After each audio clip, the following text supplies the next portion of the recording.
pain in people living with HIV. So I decided, hey, this is good. You know, we want to target insomnia since it is a key part of this. But again, if majority of our population is using substance and opioids, what does that look like in this population? So I was just recently awarded a diversity supplement to look at insomnia and how it relates to substance use. Like, what is the role of opioids in treating insomnia and also in inflammation and chronic pain? So the parent grant actually looks at people living with HIV with and without insomnia, and also looks at HIV negatives with and without insomnia. So they do a series of health questionnaires, sleep questionnaires, validated measures of substance use. They do a home sleep monitoring for one night to see if they have sleep apnea or not. And they also do actigraphy monitoring, where they wear a Fitbit device and it monitors their sleep for 7 days, and they do a sleep diary. The second session, they do a urine drug screen. We want to see if they're on opioids or if there's any polysubstance use, because that's pretty prevalent as well. And they also do a pain testing battery to see if they have any types of hyperalgesia, meaning they have higher levels of pain sensitivity. Again, we've seen literature that shows where chronic opioid use can lead to even more pain in these patients, because once they take medication and it does not relieve their pain, they either take more of the medication, which again, that tells us that the medication is not really treating their pain. So they take more and more and more of the medication, and it seems to not relieve their pain. Participants with insomnia, we want to look particularly close at those participants to see if they have any correlations between their sleep disturbances and inflammatory markers, which would tell us that, hey, they have a lot of inflammation going on, not just from chronic pain, but also poor sleep causes inflammation as well. So what we've seen, many consequences of insomnia. Okay, so another part of the study is we're looking at daily function. Insomnia seems to interfere with one's ability to complete their everyday functioning. And in people living with HIV, taking their medications is a part of their everyday function activities. And so if they have problems with that, we're getting farther and farther away from them being virally suppressed. Also, lower pain thresholds may contribute to greater drug use or relapse.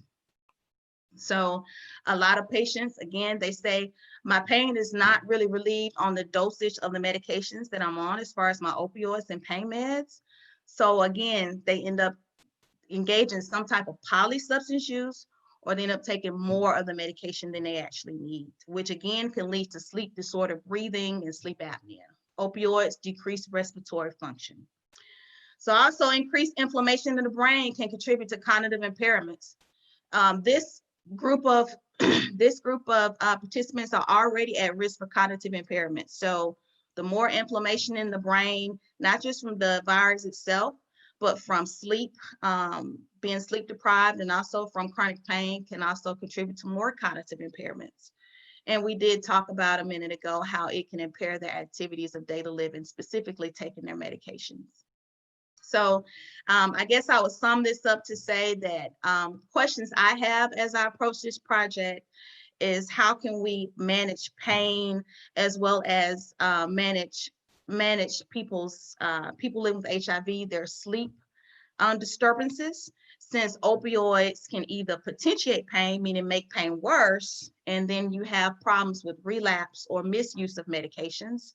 And then the other part is opioids can actually lead to sleep disordered breathing, which here in the South, about, more than 50% of our patients are African Americans, so they already have a high risk of sleep apnea. So we have to be careful with prescribing opioids and also monitoring to make sure that opioids do not make sleep worse in this population. Another variable that I did not mention that is affected by sleep apnea and chronic pain is depression. And so the psychological impact of insomnia and chronic pain synergistically can be a problem for people living with HIV. So the project right now, it's funded through the National Institute of Health, National Heart, Lung, and Blood Institute. The data the data is under collection right now. What we're seeing in preliminary findings is that yes, it's trending toward people with substance use. They do have higher pain sensitivity, as well as increased insomnia, meaning it takes them longer to fall asleep. They're having decreased hours of sleep, and they're having daytime sleepiness. And we're also seeing that those inflammatory markers are correlating with worse sleep, as well as opioids and polysubstance use in people living with HIV. So we are seeing so far that our hypotheses are being supported by the preliminary findings that we have.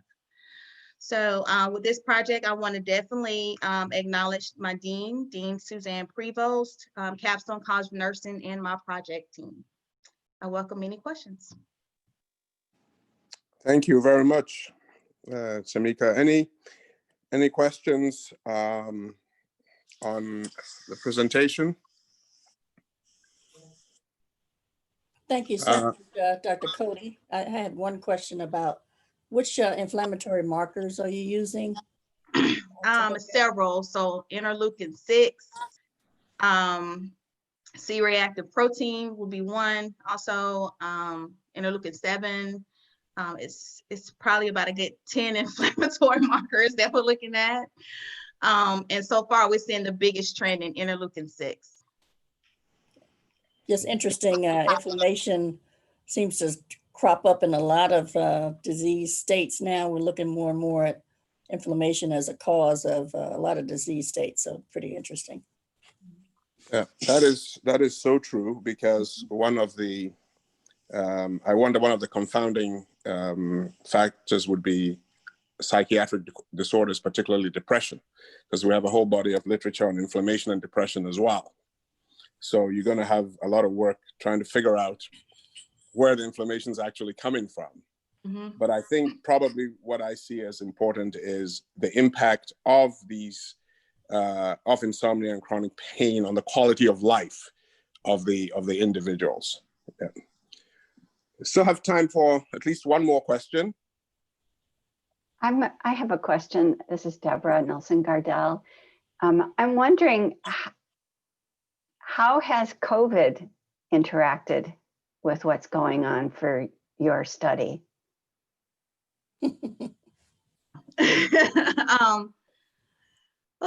Well, I haven't really specifically looked into our sample, but I'm pretty clear. I'm pretty sure that the substance use part is going to be a greater prevalence, because even here in the news here in Alabama, I've just been looking at AL.com and seeing how substance use have just really been on the rise since COVID, along with psychiatric disorders. There's a lot more telehealth going on. There's a lot more visits to the ER going on from overdoses. So that's a pretty good question, and I can pretty much bet that we're going to see a rise also with substance use, polysubstance use, and depression. I think a lot of it's probably going to be from loneliness and isolation too, because a lot of the patients where I recruit, they're not really back in the clinic as far as seeing their providers. A lot of them are doing telehealth, and a lot of the support groups, the HIV support groups, they're not taking place at this time, and that's like their family. It's very close knit. And so that's isolation is going to play a big part in that too. So I'm very thrilled to see exactly what happens to those variables pre and post COVID. So good question. Yeah. Well, we still have a bit of time, so I'll maybe ask the question myself, which has to do with the sort of mythology out there in American medicine that African Americans have a very high pain tolerance, so a lot of them don't get proper pain treatment in emergency room situations, or they're suspected of using substances while they're saying they're in pain. So I want to know what thoughts you have about it and how this plays in your study in terms of the population you're seeing, the kind of treatment they've been getting from their, say, primary care providers with regard to management of their chronic pain. Okay, yeah. I think that goes with a lot of stigma in the community with chronic pain and also psychiatric illness treatment among African Americans. It definitely affects utilization of care. So even though this problem is prevalent among African Americans, they're not really seeking the care that they need. And it could be because of the provider-patient relationship could be a barrier there. And I think that's where a lot of the cultural teaching have to go on the provider end to, to actually understand the population that we serve. And I can say as a clinician, just because they don't seek care for pain doesn't mean that, hey, they're not in pain. A lot of it is stigma related, and a lot of it is a patient provider barrier as far as the patient doesn't quite feel comfortable seeking treatment for chronic pain. And also a lot of patients who have a history of substance use, they are afraid of criminalization. And so they don't want to go out to these places where they are well known in these rural areas and seek out treatment for chronic pain and psychiatric illness. So I like doing the work in the rural areas, but it's also challenging because it's almost like close knit. A lot of those people know each other. Everybody knows everybody. Yeah. Right. And so it's a barrier to get our people to actually seek out care for chronic pain as well as psychiatric illness. And you have to treat one. You have to treat both. You can't treat one and not treat the other because they do go hand in hand. Right. Yeah. But on the provider side, Dr. Olsen, and Shamika probably knows this too, some of the myths around pain tolerance for Blacks comes directly from medical experimentation on enslaved women. That's right. and patients, mainly women. And so that can be traced directly back That's slavery. to those experimentation and slavery. Because recently, I think a couple of years ago, they asked medical students, mainly white medical students, about this, and many of them thought that Blacks had a higher tolerance for pain, and that is absolutely a myth. And where it comes from, we don't know exactly, but we can imagine that some of it comes from implicit bias and discrimination and racism. Yeah. And I think fundamentally, I mean, I asked about that because, Dr. Cody, because if a practitioner does not provide the person with appropriate pain control, and it is known in the community that if you're Black, you're not going to get what you need, then these individuals seek non-formal sources of pain relief, which increases substance abuse in the community, so that the medical establishment is itself, perpetuating substance use through these attitudes. Yeah. Right. I want to add that sickle cell is a great example. Yes. When people are in sickle cell crisis, that providers often will not give them the pain medicine. Deny them the pain medicine. They say that they're drug seeking, so they have an attitude in the first place. So we've got to get rid of those biases. Yeah. Well, thank you very much, Dr. Cody. Thank you. You've kicked us off with an exciting discussion. And if you stick around, I'm sure you may be taking part in some of the other discussions going on. So thank you very much. Okay.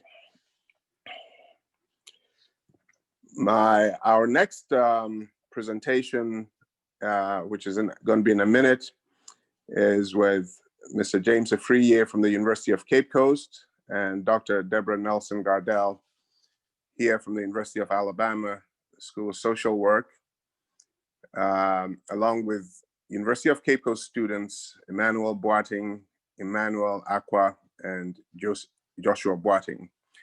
And this is another one that interests me greatly.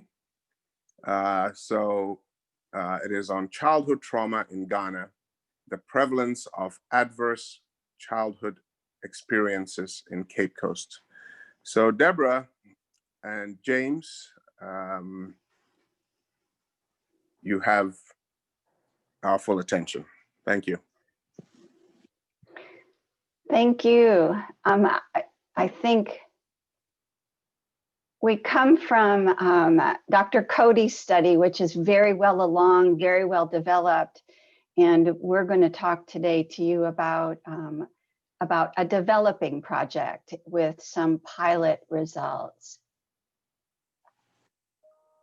Let me make sure that I'm sharing the screen. So I'm, as I said, Deborah Nelson Gardell from the School of Social Work.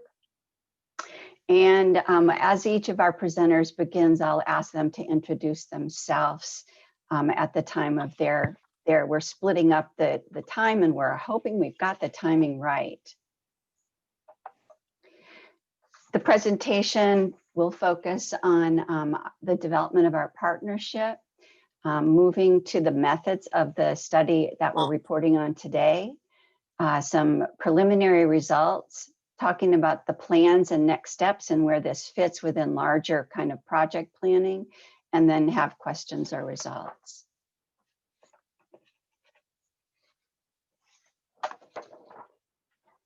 Last year, I was so very fortunate to have had an opportunity to present the work I've been doing focused on specialized interventions intended to benefit children, adolescents, and their families with histories of emotionally traumatizing events in their pasts. The conference in Ghana was a very important part of what's developed since that time, and it wouldn't have happened without the conference. So I can't believe how fortunate I was to participate. I spoke with many wonderful professionals after that presentation. Partnerships, however, take initiative, focus, follow through, and work. My work caught the interest of James Afrier. He reached out and I reached back. We began regular meetings. Despite our differing disciplinary backgrounds, we've been able to build a relationship which is serving as a basis for 2 projects. My presentation last year included background information about the adverse childhood experiences studies that have revealed the association between childhood traumatic experiences and longer-term physical and emotional effects through life. Mr. Afrier and his students realized that ACEs had not been well studied in Ghana. Today, you'll hear the results of their pilot work investigating ACEs among children and adolescents in Cape Coast. On the first day of this symposium, I heard our UA provost remark that the value of this partnership between our universities comes from sustained work. Mr. Afrier and I have also continued our dream of establishing trauma systems therapy in Ghana. I value the promise of our partnership, and despite the challenges of the pandemic, I feel so very gratified that we have sustained our work. These are the goals of the current project. First of all, to build our relationship, build our partnership. Educational goals, we've included students to expand the outreach of the work that we've been doing. Research itself, of course, is a goal of the project. And the research that we're talking about today serves as a needs assessment in terms of potentially developing the larger projects such as trauma systems therapy within a Ghana environment. And Mr. Afrier.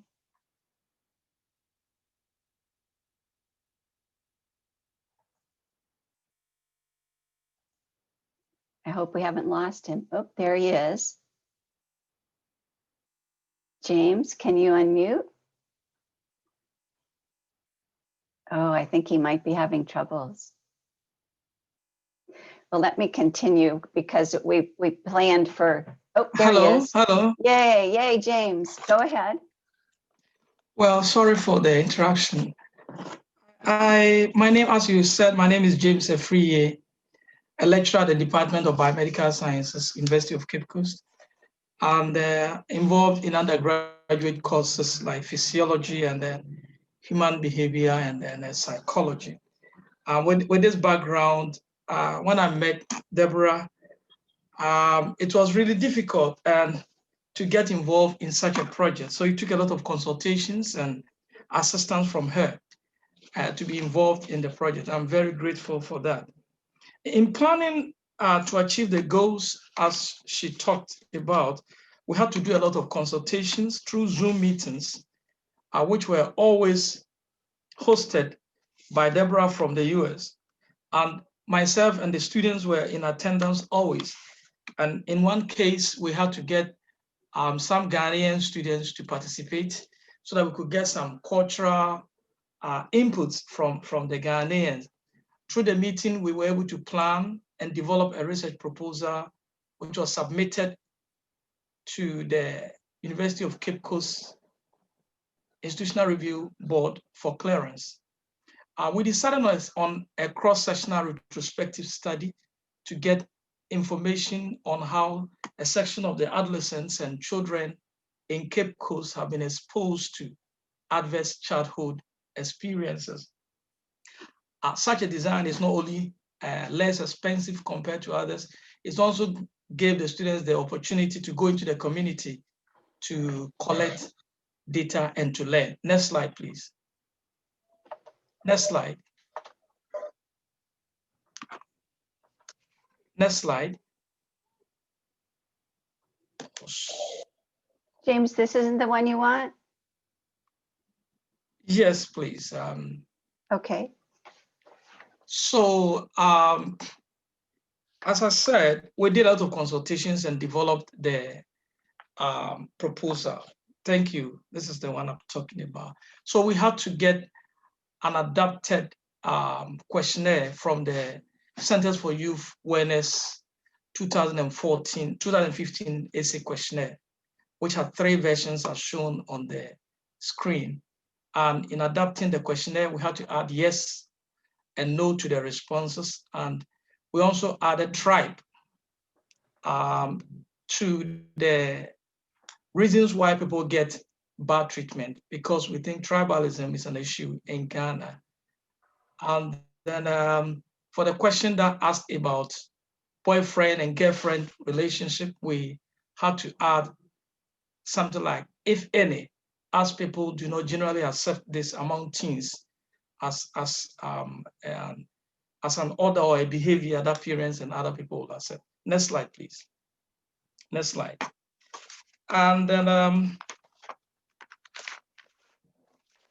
we also had to get some 4 questions from the Youth Behavioral Survey, the 2019 Standard High School Youth Risk Behavior Survey questionnaire.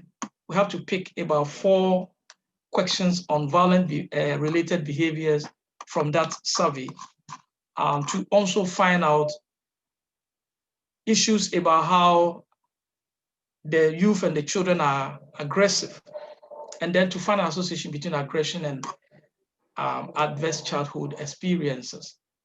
In that questionnaire, they mentioned weapons that students have carried or children have carried. And we saw that we could add stone as a weapon because that was not part of it. And then we went ahead and also introduced a set of socio-demographic characteristics so that the questionnaire could pick information on the socio-demographic characteristics of the children, violent-related behaviors, and then adverse childhood experiences for the work. Next slide, please. Now, with the adverse childhood experiences that we looked at about 17 of the ACEs for both children and adults or teens. And they are shown on the slide. We looked at how the children have been exposed to the physical abuse, emotional abuse, like whether they have been humiliated, insulted.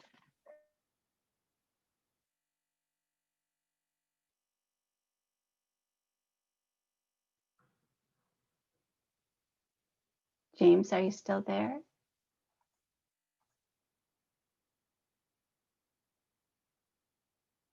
I can't, because I'm sharing my screen, I can't see the participants. Has James dropped off the call?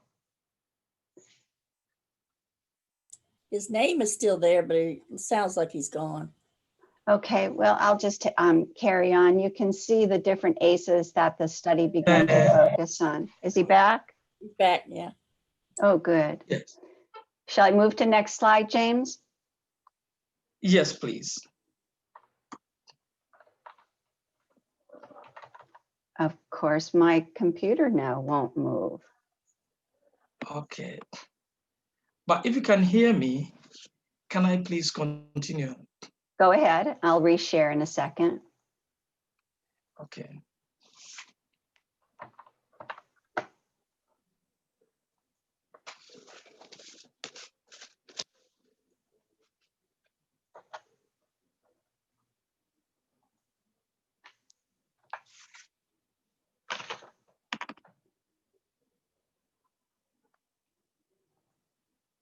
I think I'm back. Okay. So, as I said earlier, for both the teens and children, we assess 17 adverse childhood experiences, and as I've mentioned them. But for the teens alone, we added 2 more essays, and that were whether the teen have been detained, arrested, or incarcerated in some way, and then whether the teen experienced verbal or physical abuse from a romantic partner. And after that, we were able to get a questionnaire that had about 3 more areas, like the issues on essay, issues on social demographic characteristics, and then the violent related behaviors. And then we picked students from the biomedical science students and then got them some orientations on data collection and ethical issues, and then asked them to get to the field to collect data with the questionnaire that have been developed. Thank you. Okay. We entered the communities using systematic sampling method to collect data in 2 communities in Quepos. These are some crucial findings. Most of the houses selected in the communities were compound house type. We found out that for questions about household adverse childhood experiences, the context was perceived differently from what we considered as household for the data collection. We considered household as a house with members, family members, and other regular members. However, due to the compound house nature, some respondents involved neighbors in the compound as part of their household. And it took us a lot of explanations for respondents to understand what we meant by household. We encountered We encountered a problem with the consenting process too. And when asked for signatures for consent and assent forms, some quickly objected to signing or printing the consent and assent forms, and others were ready to determine to stop the study if they are obligated to sign the consent and assent form. And this took us a lot of explanations and reassurances before they agreed to sign the forms. We also identified potential response biases in the study. Realized that there may be potential bias in the response between those given by the parents for the teens and those reported by the teens themselves. For example, perhaps some parents or caregivers responded negative to questions about sexual advances towards their children, or their children ever being incarcerated, or feeling unsupported or unloved or unprotected. Their children responded positive, whereas the parents responded negative. There may be the need for validity checks through persons intended for that reason. And also, it may be necessary to collect more detailed information in the questionnaires, and the questionnaires too must have a mixture of closed-ended and open-ended questions. It is important to note that being brutal on children appears to be a part of raising children in Quepos, and the people of Quepos do not see it as a problem at all. Also, care must be taken when adapting standardized questions to fit the culture of the people of Quepos. So, Of course, everyone's work got interrupted by the pandemic. And James will talk about a bit of the results. Well, I think the results have you been able to display the results, please, to share the results? On one slide, it seems like maybe you can't see it, the socio-demographic characteristics. All That right, slide. so that is the first results that we collected. All the table is talking about the type of children, some features of the children that we actually worked with. You can see that there were in all 84 children that we have so far recruited for the study. 51% of them were males and 44% had ages from 9 to 12 years. About 58% were attending public schools, with 65.5 at the primary level. Majority of these children, of course, with their parents and caregivers, were living in compound houses. And about 95% of the children had experienced at least one adverse childhood experiences, with 56% having experienced 4 or more S's. We also saw that age, school type, and educational level were significantly associated with experiencing 4 or more S's among the children. The next slide, please, if you have. The prevalence slide is up. Okay. The most common essay for the children as reported by their caregivers were community violence. About 63% of the children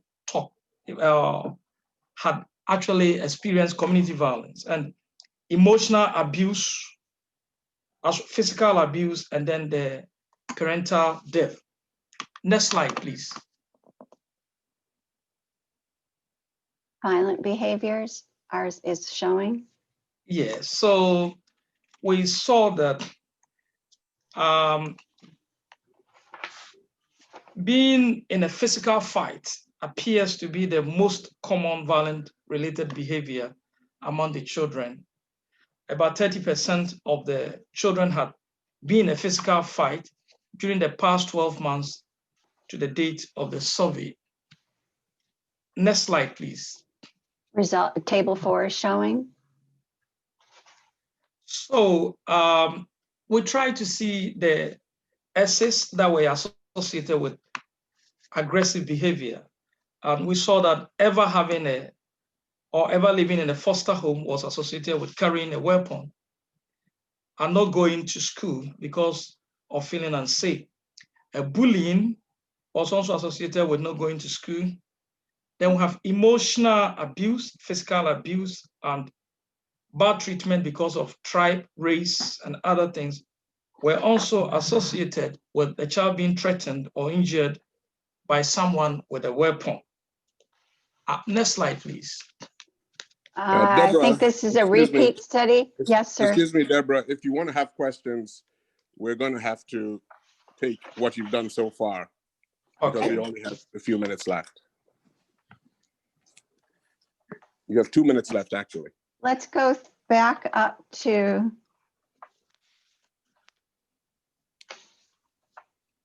ACE. Is it okay? Sorry, I got confused.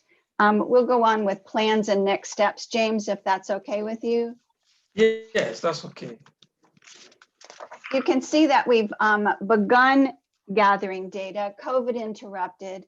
And so the next step in this particular study is to scale up the data collection.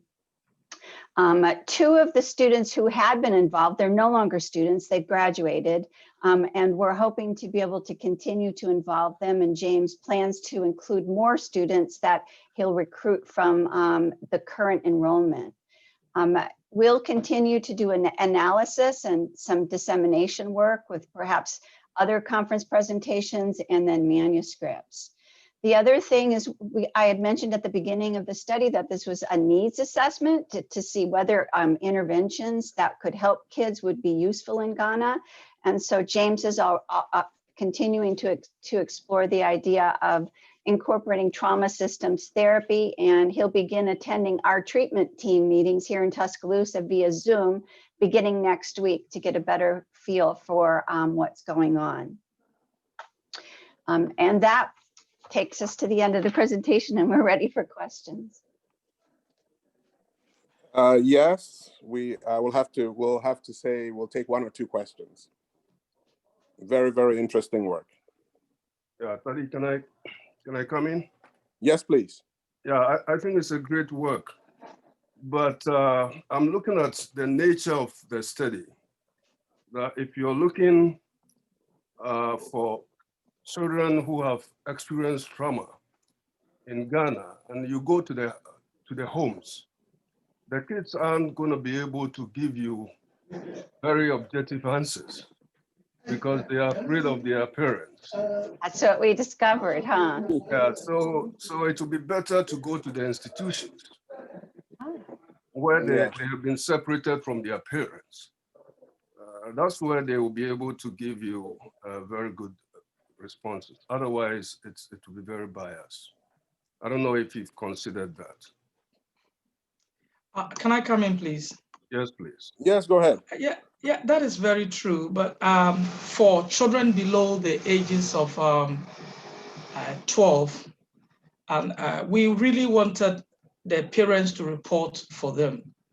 So as for the aged one, the older children, I think this is a very good idea. We'll look at that. But still getting to the home, we felt that was the place we could get them. And again, we did it in such a way that we try to see how the child, in the case of the teens self-report, we have to separate them from the parents. And exactly as you are saying, there were instances as reported by the students where the results were somehow, but we are trying our best to see if we could take some from the households, as well as adding the institutions as you're talking about. Thank you. Yeah, I think it would be great to add the institutions. Yeah, I agree, and I think. But what is interesting that even with that difficulty, the rates reported were still quite high, which means that if you are able to take that confound out, it will be even higher. So it's a good point, and I think maybe the study, when it's expanded, can be designed to account for some of these difficulties. But one of the other thoughts that occurred to me, Mr. Friye, is that the medical students have a psychiatry interest group. So you might actually have some very willing medical students in Cape Coast to do some of the field work with you. Okay? Yes. I wish, pardon me? I said, well noted. Okay, thank you. Yeah. Thank you very much. I think that we have to move on to our next speaker, but if we have time at the end, we may come back with some questions for you. Thank you very much for a very active collaboration, which is likely to grow for the benefit of both sides. Thank you. All right, so our next presentation is from Professor Marcia Hay McCutcheon from Communication Disorders here at UA, and Professor George Akanle Parry from the University of Ghana. And it is addressing hearing healthcare disparities in rural communities in Ghana and the United States. I had the pleasure of connecting these two folks without ever having met them, but here we go. Thank you. All right. That's right, Dr. Olson. So Dr. Akanle Parry and myself have never met in person. We were not part of the Ghana project last year, but over this past year, we've connected via email and found that we have a similar interest. So we are just starting this project long distance. So let me share our screen here first.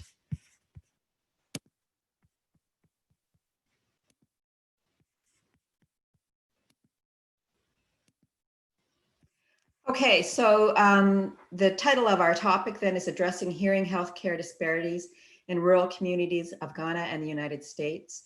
So over the past 4 or 5 years, I've been involved in addressing hearing healthcare issues in regions that are just south of Tuscaloosa, and have had some interesting findings. And the findings that we're presenting here are just preliminary, and we hope to continue them as time goes along. So hearing loss is one of those conditions that tends to get neglected in overall general health. But researchers are finding that hearing loss is associated with a number of other ailments, and particularly it's been associated with poor emotional health. And you can imagine that if you have a hearing loss and it's difficult to communicate with others, it's just easier sometimes to withdraw from social interactions. And when you start doing that, that can lead to a whole host of other conditions. So it can lead to poor emotional health, poor cognitive functioning, and to dementia in some cases. So not only is hearing loss associated with emotional well-being, it's also been associated with physical ailments, including diabetes and cardiovascular issues. And then that in turn can lead to underemployment in individuals or unemployment. I have been seeing a number of patients throughout these past 4 or 5 years where I know they probably have not been employed in jobs that particularly interest them, but it's just something that they have to do. And as a result, that can lead to an increased cost to society. And in fact, the World Health Organization has reported that hearing loss globally can affect the economy up to 750 billion in US dollars. So as I've mentioned, the World Health Organization also points out that it can lead to socialization, loneliness, frustration, and many individuals lack any accommodations for their hearing loss, and that can then affect their academic performance and options for employment. And children in developing countries often rarely receive schooling if they have a hearing loss. So considering the public health concern then for those who have hearing loss, it's essential that we improve access to hearing health care, especially in underserved populations. So the overall objective then of this project, this joint collaborative project then, is to improve the lives of adults with hearing loss who live in both Alabama and Ghana. And as part of that, we want to understand the impact of hearing loss on the quality of life for adults living in rural regions, and then hopefully be able to provide effective and appropriate treatment and intervention for individuals with hearing loss across urban and rural communities. Okay, so then the next few slides talk a little bit about our preliminary findings that we've developed in separate countries here. So we've done some focus group discussions and some needs assessment analyses. And we had 27 adults from Alabama, and they lived in the Black Belt region. And on Tuesday, Dr. Durant talked about this region. It's a region of Alabama that's named for the color of its soil, and it tends to experience greater levels of poverty compared to other regions of Alabama. So the 27 adults, there were 12 of them with hearing loss and 15 then community workers. So these were individuals who worked in the community, but had interactions with people who had hearing loss. And then there were 11 adults with hearing loss who lived in Adamorobi, and that's located in the eastern region of Ghana. And there's a history of genetic hearing impairment. And Dr. Akinling-Perry will talk more about those findings. So some comments from Alabama, and this was from a gentleman who reflected on his experiences going to church and going to a community organization. And he says, well, it's having hearing loss. It's awfully difficult. I can't even go somewhere or be in a crowd. You don't exactly hear what's going on. You go to church and you can't hear the preacher unless the preacher gets real loud. And then when I go to Brotherhood, and that's the community organization, they have a speaker. And then I get home and ask my wife, what did he talk about? I have no idea. So you can understand that this gentleman, it would be very easy for him just to stop interacting with individuals because he doesn't know what's going on. And this first comment on this slide was from a gentleman who was talking about trying to get to Birmingham, which is a larger center in Alabama, to get some help with his hearing loss. But he said, I just have to wait because sacrificing, you know, I just have to get the gas to go up there. So he was not financially able to get accommodations for travel to Birmingham. And then another gentleman talked about getting aids from his nephew, who no longer wanted these hearing aids. So I got these from my nephew. He was a veteran, so he got them and they gave him a new pair. And so he gave me these, which helped. But hearing aids are like glasses. You need to fit them for the hearing loss. And so it could be that these hearing aids were not strong enough or they were too strong. And if they were too strong, that could exacerbate the hearing loss. Okay, and this comment was from a community worker who was interacting with a mother over the phone.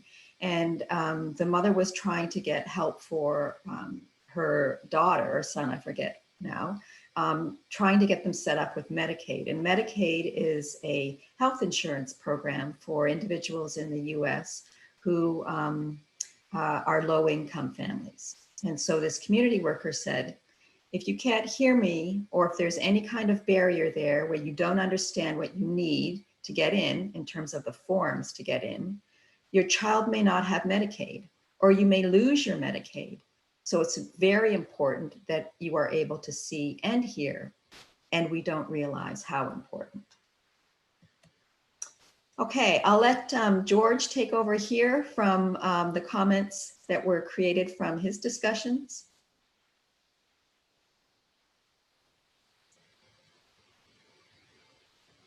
George, if you could just unmute yourself. If that's yes, thank you. Yes, thank you very much, all of you. So what is reported here is from a survey that I did with one of my graduate students in my sign language class at the University of Ghana here. So we purposefully sampled 11 adults from a population of 40 hearing impaired people from the village called Adamrobe. And what I'm going to report here is the results from this focus group discussions we had with them. So through our discussions, it became very clear that there are so many issues concerning and confronting people with hearing aid in Adamrobe. And I dare say by extension to all the population here in Ghana. Now, one of the adults in the focus group discussion lamented that when babies are born with hearing loss, in the Adamrobe village, they are considered witches. And as a result, and this is a very small village, so they try to hide them from the public. But then as they grow older, they are not able to stay, hidden. So what they do is that they try to move away from the village to somewhere else where the population does not know that they are hearing impaired. Next slide. Now, in the focus group also were two women who completed senior high school. And one completed senior high school and the other a vocational school. And in these institutions, students are equipped with skills to be able to do things for themselves. Skills such as, hairdressing, catering, and then sewing, dresses. These girls I mean, they grew up to be women, but they are not able to use the skills they acquired from their training because of the hearing impairment. So when they present themselves to be employed, there is the communication, barrier, and so I mean the employer doesn't know how capable they are to be able to fit into their work. So they lamented that despite all these, they are not able to use their skills. And so currently, what they are doing is engaged in subsistence farming, and stone quarrying and menial jobs. And these are jobs that do not fetch good income for them to be able to live a good life. Next slide.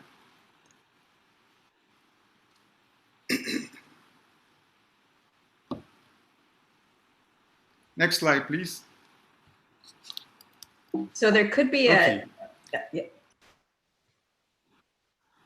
All right, so I can do it. Now, so from the discussion, we also got a feeling of the frustration that the hearing impaired adults in this village have. So they think they are capable of doing things, and yet they are not given the opportunity to do these. Now, one of the critical issues that came up was the issue about marrying. And they tell you they want to get married, and yet they are not allowed to get married. And this is because there was a law in the village in the early 1970s that barred people with hearing impairment from getting married. So I want to get married. I'm an adult, fully functional, I know, but the societal construct, does not allow me to get married. And this particular young lady who says that it was futile getting a job and that he was rejected is one of the ladies and the two ladies I talked about in the previous slide. Even when she said that she got a job, she was not able to work with the people there because none of them could communicate with her.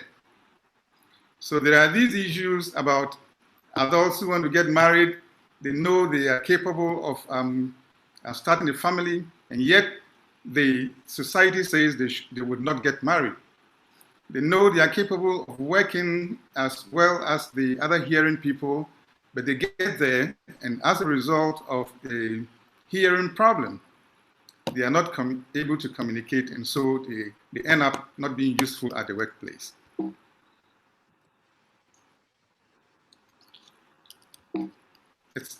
Okay. So as I alluded earlier on, there was a ban on marriages in the Adamrobe village because of the high prevalence of genetic hearing impairment. So two of the males we interacted with said yes, they could never get married because because of the hearing impairment.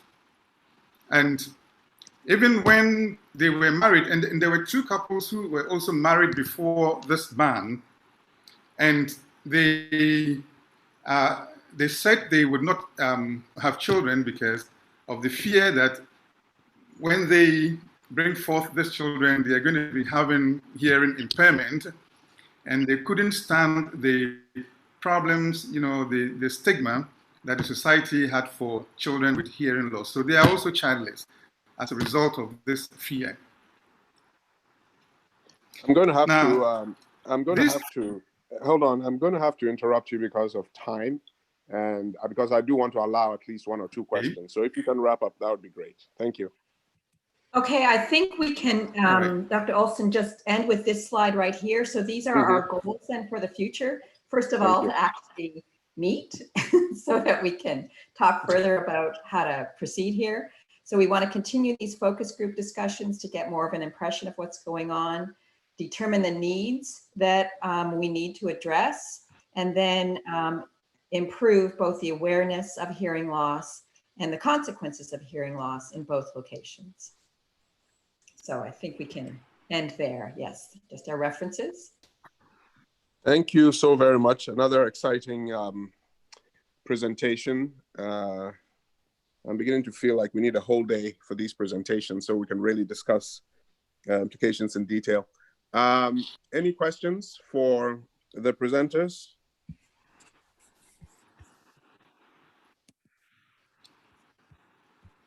No?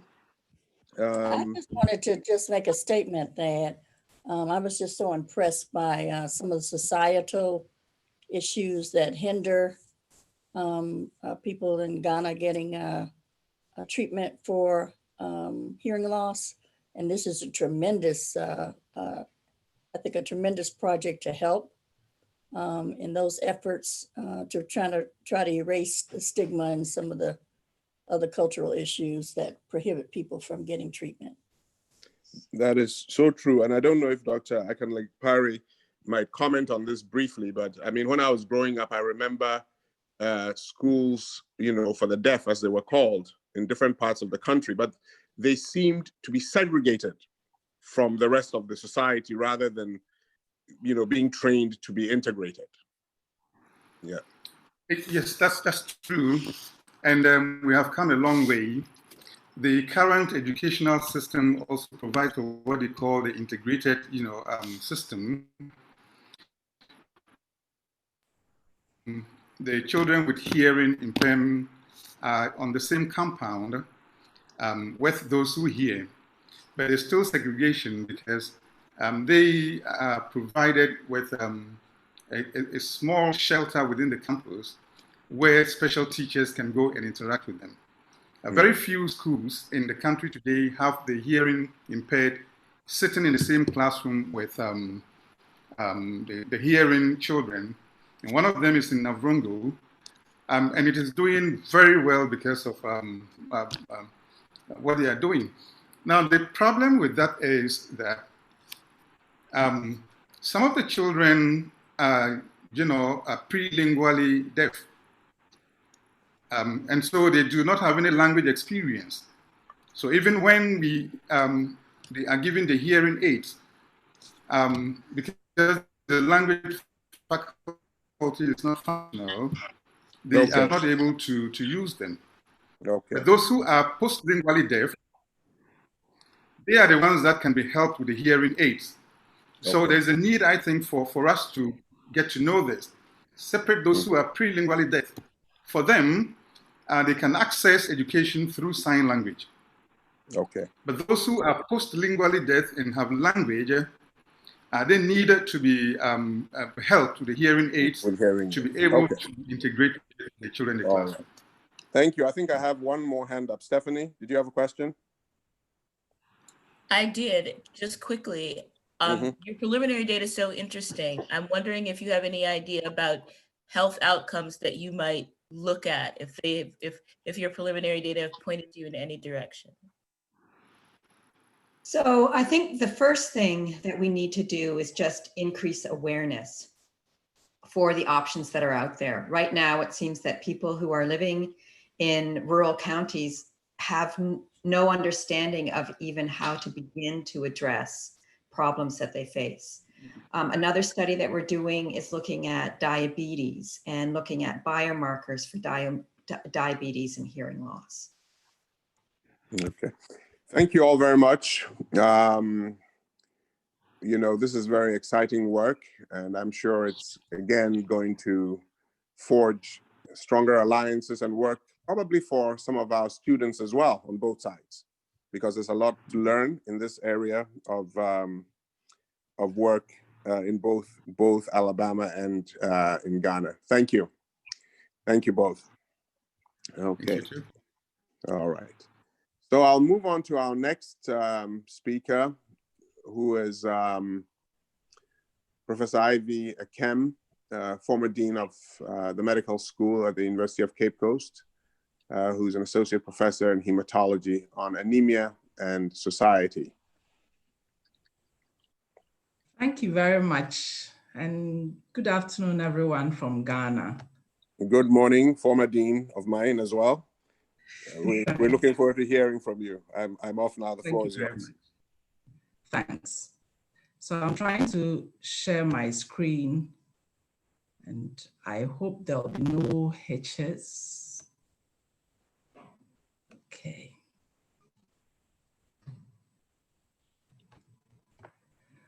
Okay. Yeah, we can see it. Thank you very much once again. So anemia is a very important issue for me at the moment, because as I'll show you at the end, I think it has a lot of detrimental effects that we may not realize because it's taken so lightly. Forgive me, I'm a teacher of hematology and I like to show my blood cells anytime I have a presentation. So here you have the normal blood cells, the red cells, the white cells, and platelets. So what I showed first is someone with normal blood cells, that this person would have no anemia. And this is somebody with anemia. You can see that the cells are different. They are pale and smaller. But this is one type of anemia. And as I mentioned earlier, I want to discuss it because I think it's inimical to health and development. And it affects both cognitive function as well as physical strength. And unfortunately, although it's pervasive, it's ignored because a number of people are walking around with borderline hemoglobins and may not immediately feel the effect.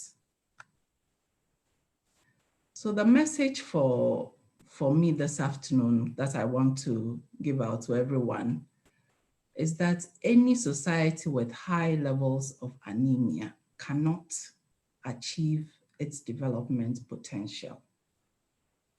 And secondly, the extent of anemia of any population can be the yardstick for measuring development. This is from a hematologist's point of view. So what's anemia? It's low hemoglobin, and the normal range varies depending on the age and sex of the individual. So these are some levels that you may like to keep in mind. So for children less than 5 years old, from 6 months to 5, it's acceptable from 11. Above that, it's acceptable from 11.5, and then 12. For non-pregnant women, minimum should be 12. For pregnant women, 11 is acceptable. For men, should be 13 and above. What is it? So it's found in the red cells, which I showed you earlier, and I'll show it to you again. So the red cells, another name for them is erythrocytes, and there are white cells and platelets. The white cells help us fight infections, and the platelets are the ones that are called in as soon as we have a cut. So to point them out again, the platelets are the very tiny ones at the end of this blue arrow. The red cells are the numerous ones there, and the white cells are these. There are 3 white cells on this film. So hemoglobin is what gives blood its red color. So anytime you go to the hospital, a sample is taken, it looks red, it's because of the hemoglobin. But when you separate them by centrifugation, you see that the red cells are packed at the bottom, the rest is plasma. So when you have someone with hemophilia, etc., the problem is with this part of the blood, and anemia would affect this part. Buffy coat is a very tiny lining in between the two, and it's made up of the white cells and the platelets. So hemoglobin, the red cell basically is a bag of hemoglobin. All that's in the red cell is hemoglobin. And there are 2 main functions for it. So oxygen transport and carbon dioxide return.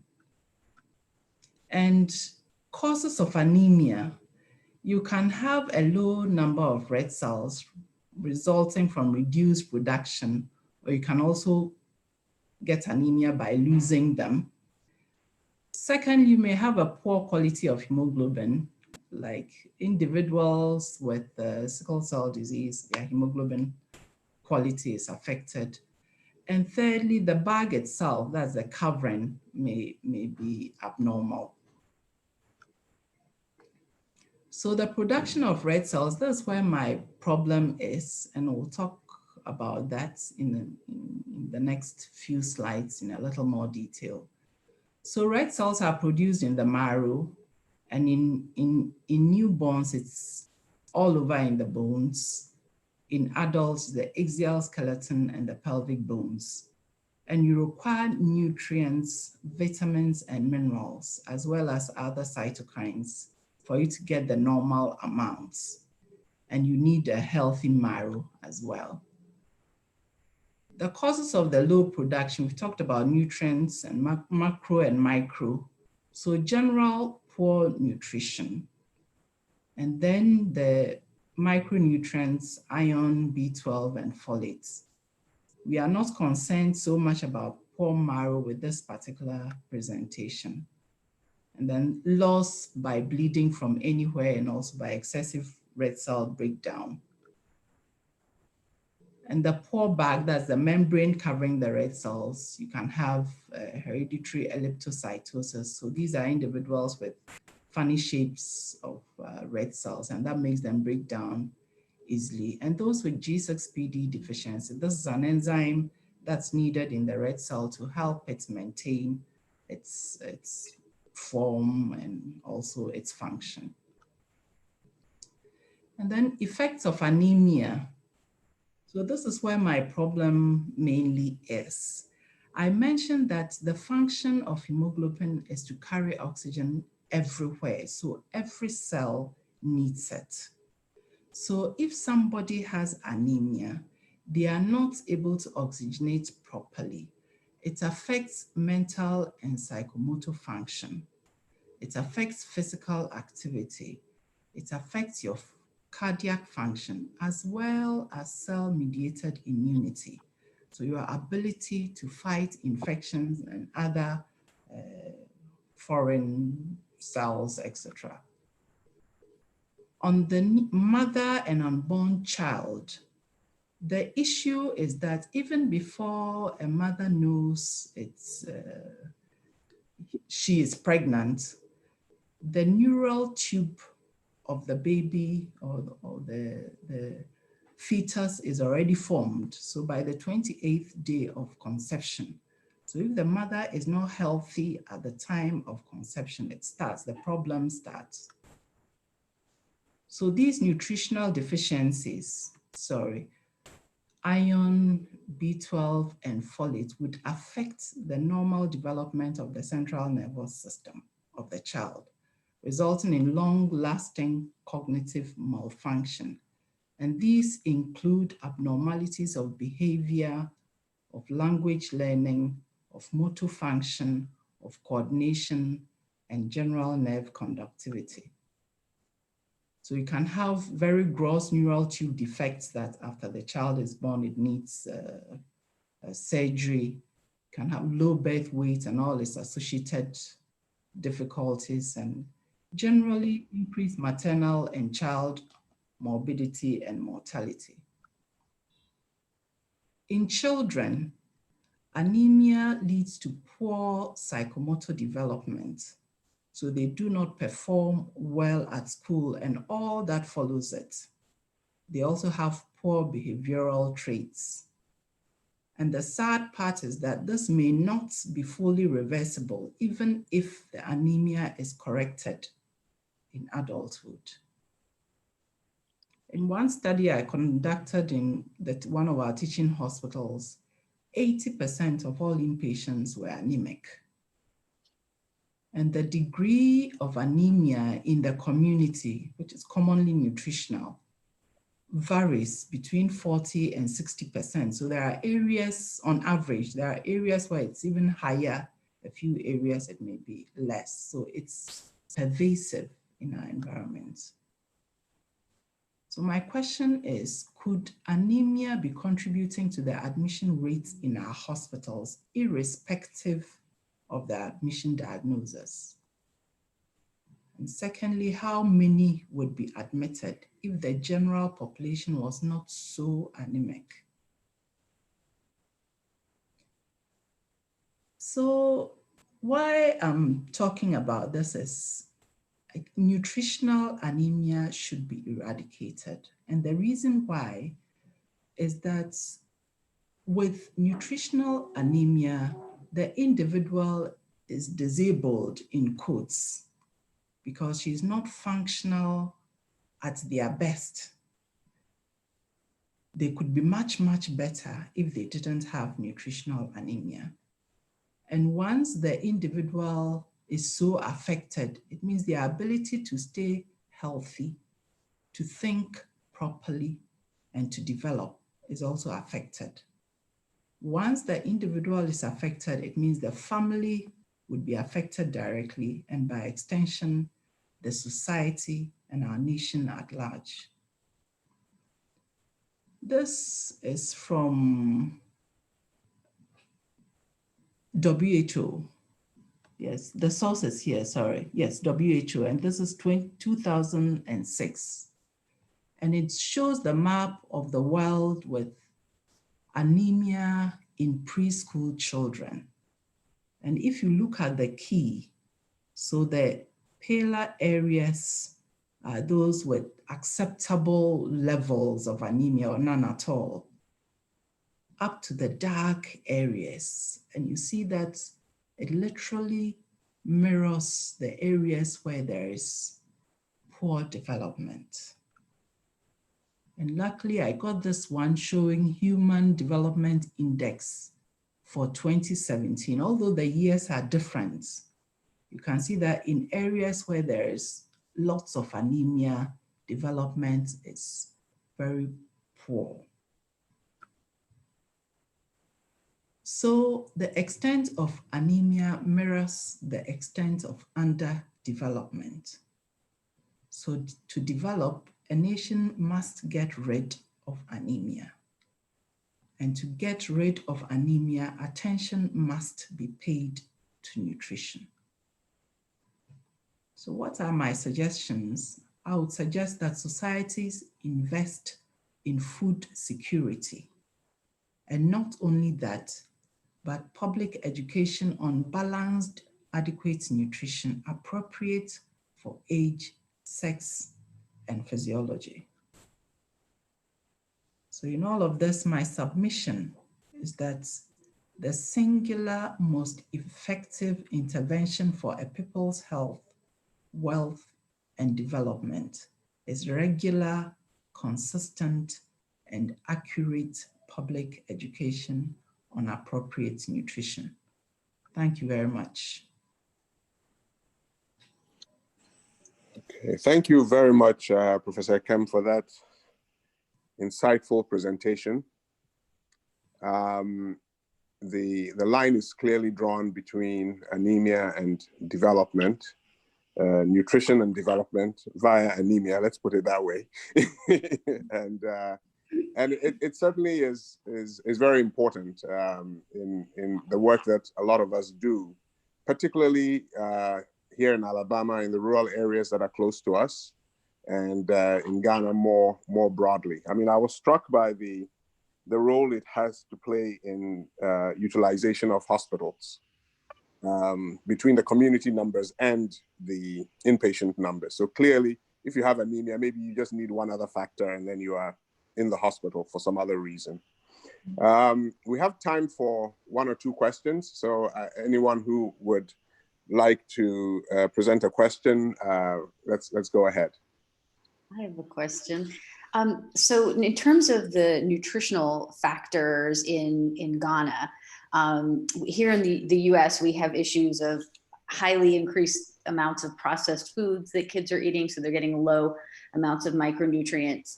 So in Ghana, what are you seeing in terms of, I noticed you put the slide about the preschool population. Is it not the sort of heme form of iron with meats, or what are you seeing in particular with the food? So I would think that it's more of a lack, but also ignorance, because you can get all the vitamins, all the protein that you need also from, for whatever social status you are coming from. One mustn't always have meat. We also have dried shrimps, etc. But knowing what to take. For example, fruits is in abundance, and you need a lot of vitamin C to absorb all that you take in, especially in considering iron.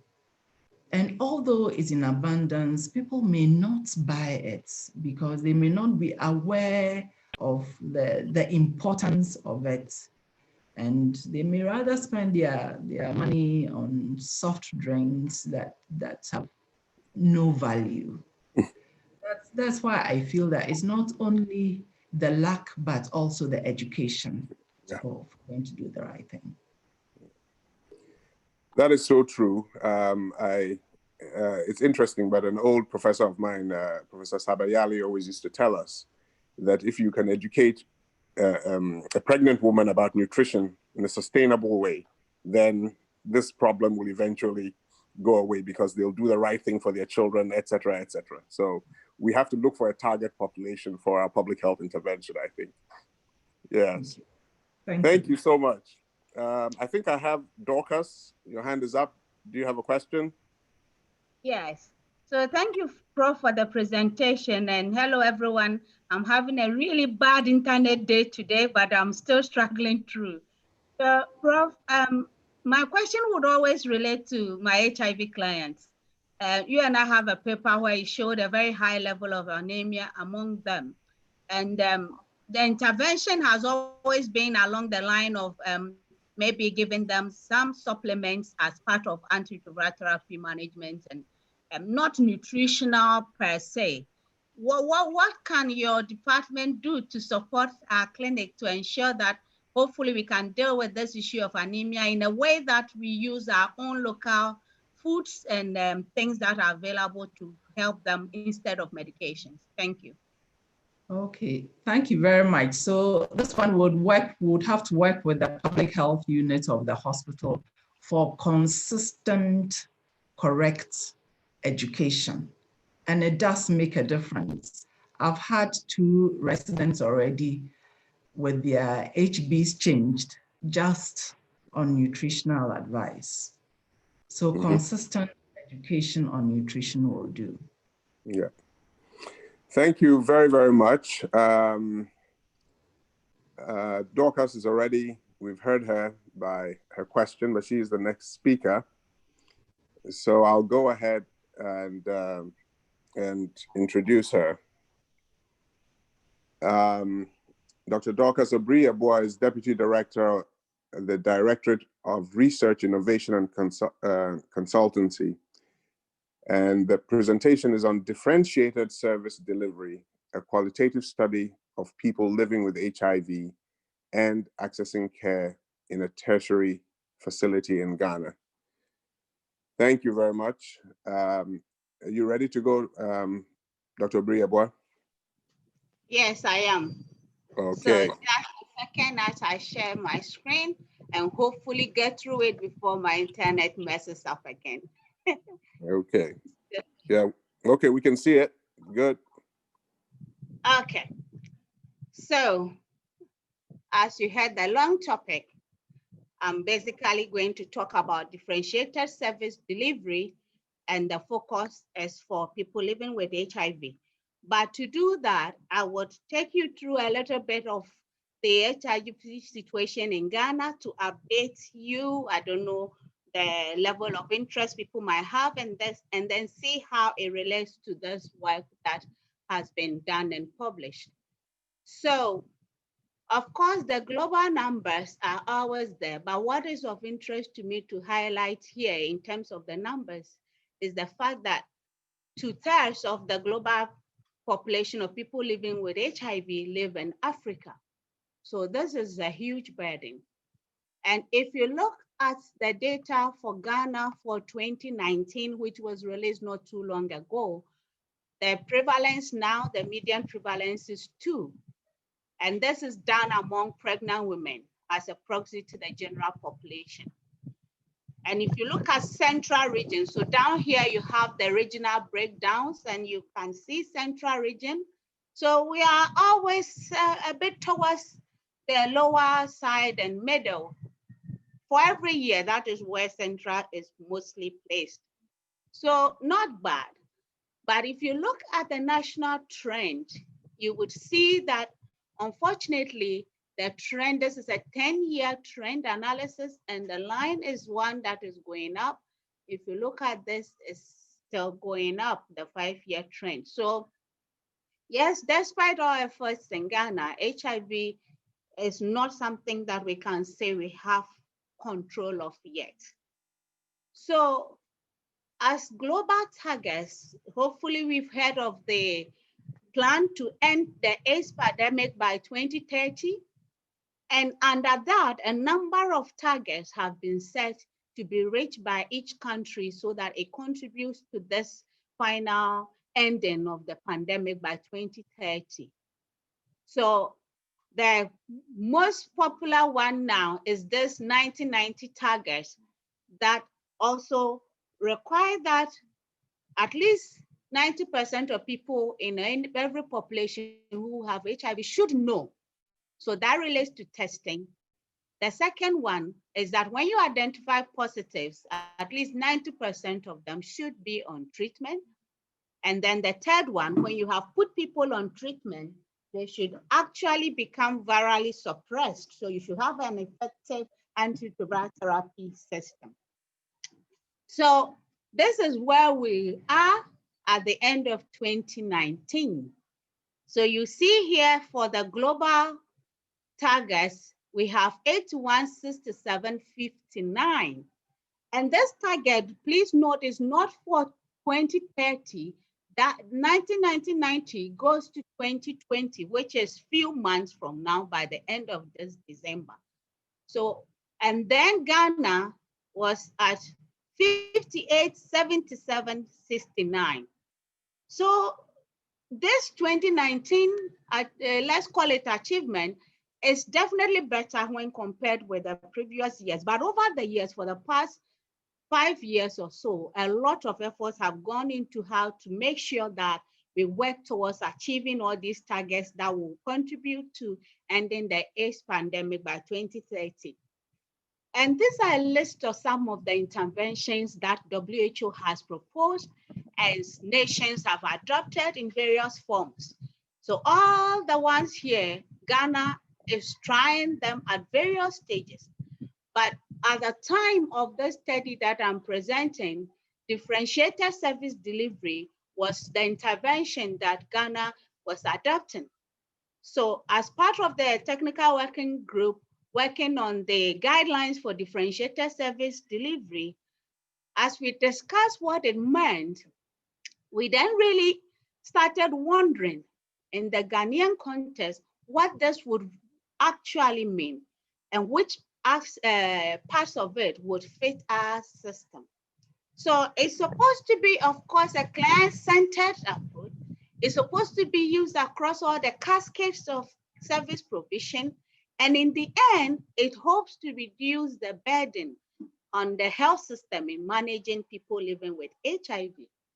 So across all the stages, from testing through ART initiation, through sustaining people virologically, differentiated service provision was supposed to be considered, and we were developing the guidelines at that time.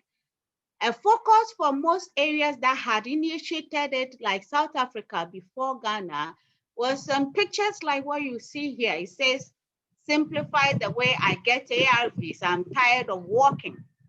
So the concept was more of community-based service provision where clients could get everything they need within a short walking distance from their home, or actually at their home, in their homes.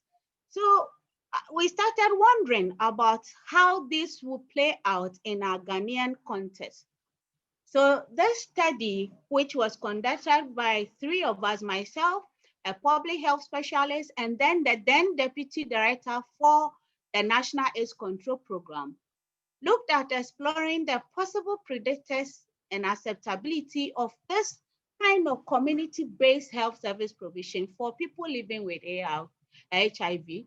And we chose to do this using clients at my ART clinic at the Cape Coast Teaching Hospital in Ghana.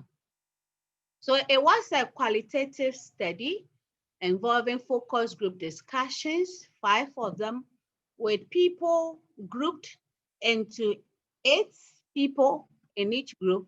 And in the discussions, we explored their experiences of living with HIV and accessing service so far.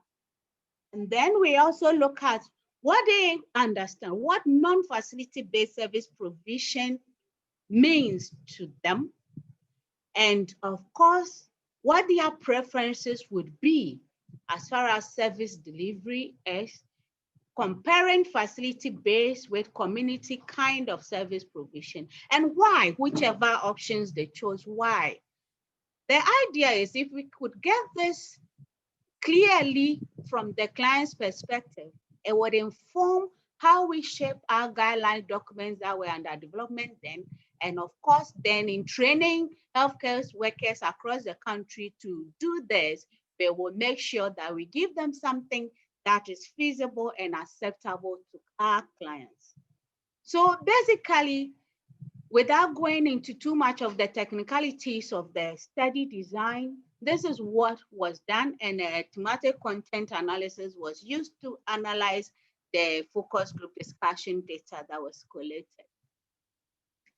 So a number of sub-themes came up from the groups, and a few I have selected to highlight here. And these all relate to discussions around that 2 main themes of facility-based service provision versus community-based service provision, and what clients understood and preferred.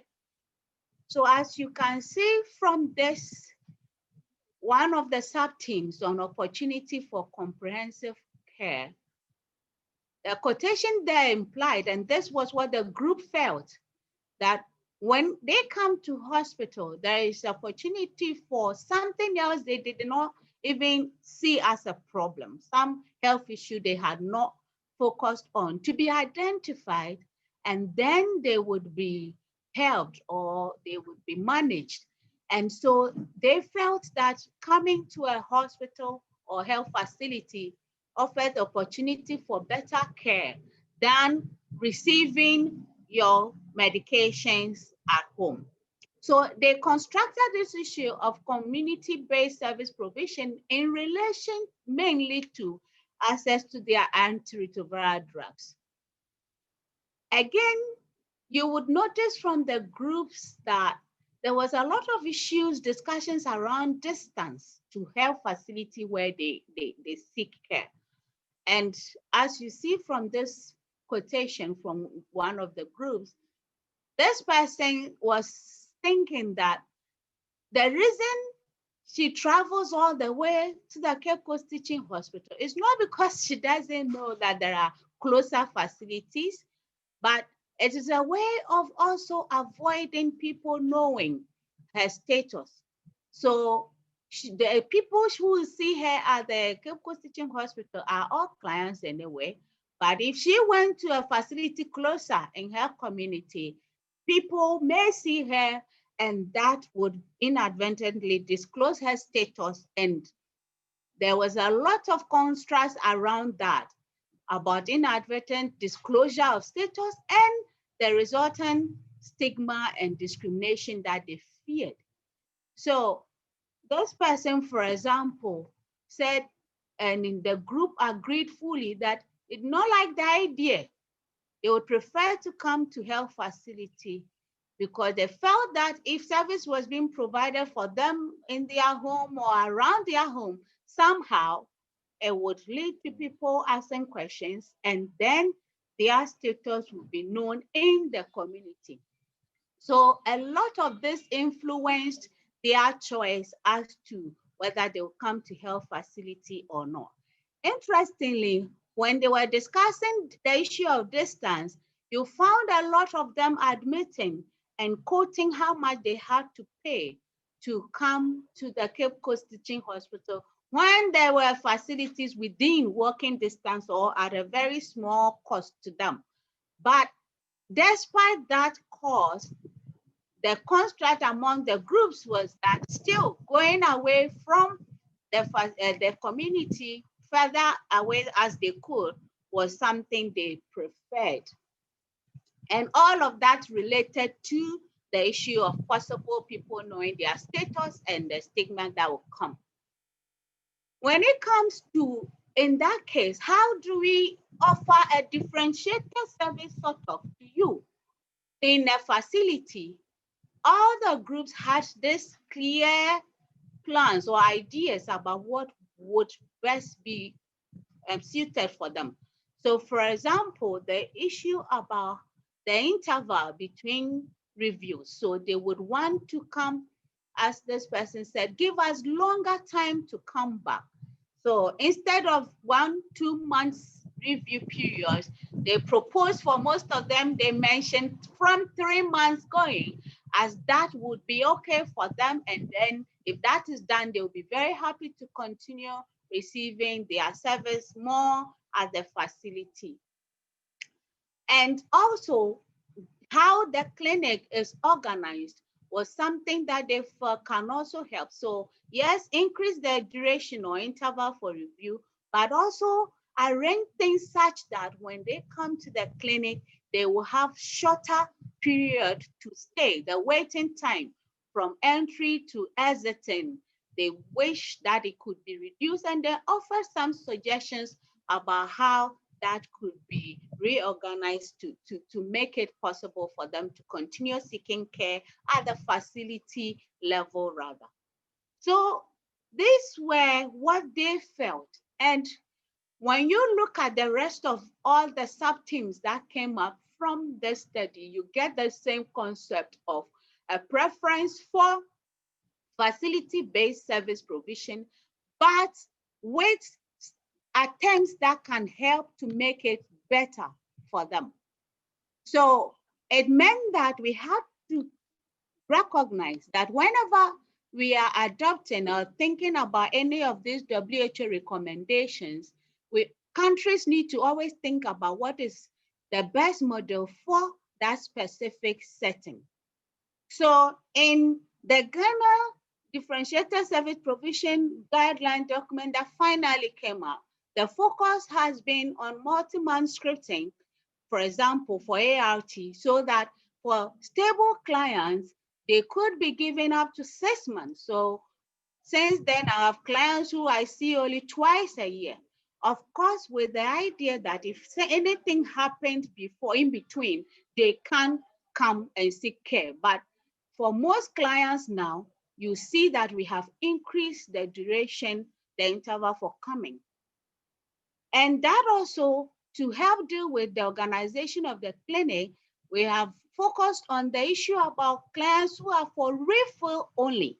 So if you come to our clinic, you will see that nurses manage, trained nurses manage about 60% of the clinic attendees every time, because these are people who are basically coming for refill, but still prefer to come to the facility for that. But with an arrangement where when they come, the nurse can quickly just have a look at them, and if there's nothing to be worried about, they go straight to the pharmacy, get their medications, and go out. So the doctors do not see 60% of the clients. For the new clients and those who have issues, then they are brought to see the doctors in the consulting room. But of course, these findings also highlighted that there is still a huge issue about stigma and its impact on service, access to service and its provision. So it is something that anybody dealing with, people living with HIV, any provision of service has to still target to deal with that issue. And thankfully, as we made all these modifications, and in fact, subsequently in training people on differentiated service provision in 2019, the January early part, all these modifications that we had identified went into that. So people then know that they should focus on these kind of approaches to improve service. And then came COVID-19, and then we realized that all these modifications and strategies that had been put in place to modify how service was provided in the facilities really became useful, because now we have fewer numbers per clinic day, so we could then work on social distancing. And we also improved on the refill-only clients. They are corner, let's put it that way, so that the number that have to actually gather at a point in time was very much reduced. So this service, these strategies have really helped when COVID-19 also came to affect our service provision. So this is the study that I have attempted to present and given the reason for it. I've also picked data from the 2019 Ghana Health Services report, and the manual is for Ghana is differentiated service delivery and operational manual for HIV in Ghana. So that has been something that we have used appropriately for our clients. And on that note, I'm basically at 15 minutes. So thank you very much, and I will take any questions that you have. I hope that I wasn't breaking and you could No, hear thank me. you. We heard you very clearly. Thank you very, very much, Dr. Obriabwa. This another very interesting presentation. I will probably start with a comment or question. And when, with the struggle between facility-based and community-based, and the choice of the consumers of healthcare being taken into consideration was interesting. But I also wonder the role that technology or telehealth could play in a service like yours in making things even easier. Yeah. That is, in using technology to see patients in between those visits, if the physicians or the nurses, other clinicians have concerns, to make sure that their healthcare is properly maintained, apart from just the visits that they make in coming to get the medication. So that was one thought that I had. And it looks like the task shifting in your clinics has definitely helped give physicians more time to deal with the more seriously ill patients. Thank you so much. We'll take one more question. I wanted to follow up on that. I don't know if they're using telehealth, but we have the same issues here in rural Alabama with stigma, patients not wanting to, because the towns are so small, people know everybody. They actually, some of them go out of state to get their care because of that stigma. The other thing that I didn't know about was mailing of medicines. Yeah, delivering, yeah. Mm-hmm. Either directly to patients or to a local facility. And also know some countries are using drones to deliver medications, which also helps with that distance issue. So Dr. Obriabwa, so that's an issue. She's talking about using Okada to deliver the medicines to them. Thanks for the translation. Like I showed in one of the slides, there are a number of interventions that are being put together, all trying to deal with these various components of the challenges. So, for example, focusing on adolescents, there is a program using technology to reach adolescents with information, with access to care, with even meet someone somewhere and collect their drugs like a little gift in a pocket. So it's being tried more for the adolescent service provision in terms of technology, more than for our adults. And if you know the demographics of our clients, you can clearly understand that a lot of them are, as we call them here, born before computers. So they are not very comfortable with this technology thing as adults. So it's working more for the adolescent population than for the adults. Okay. Thank you very, very much. That was a very enlightening presentation. And we hope that as we go forward, we will find out more about what you're doing with HIV in Ghana. Thank you again. So if I may say a last thing. Yes. So the idea of presenting this is also to highlight the fact that a lot of these interventions that are proposed are out there, and there's opportunity to actually study them in various contexts, comparing the Alabama situation with the Ghana Cape Coast situation. By all means, yes. And I think interested in HIV and STI related issues can always get in touch, and we can look at some of these strategies. Yeah. And how we so I think Dr. Foster will definitely be getting in touch with you. Okay. And I am certainly very, I could be interested in helping you leverage technology and telehealth in what you're doing. Yeah. Okay. All right. Thank you. Very good. We are doing well. Our brains are being fed this morning with very exciting presentations. So we'll move on to our next presentation, Dr. Kingsley Asari Peraku from Quepos University, on community-based experience and services, an integral approach for producing holistic medical professionals with core competence and interest in social determinants of health. So, Dr. Asari Peraku, you ready? I don't see him. I don't see him. Yeah, I was looking at the list.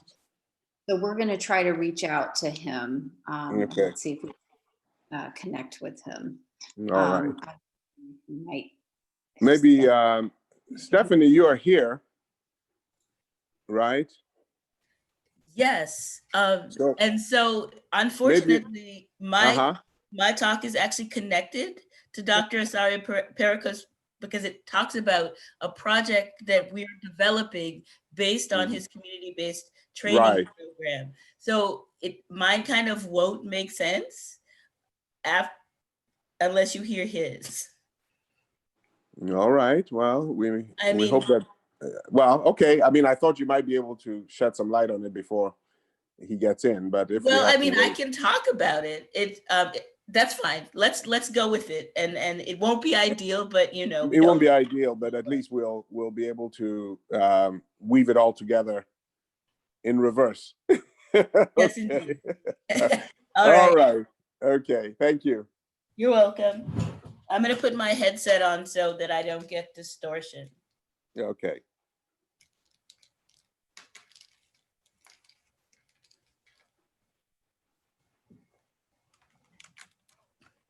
And Lisa's going to share my screen, I think. Okay. Yes, I am. Hold on a second.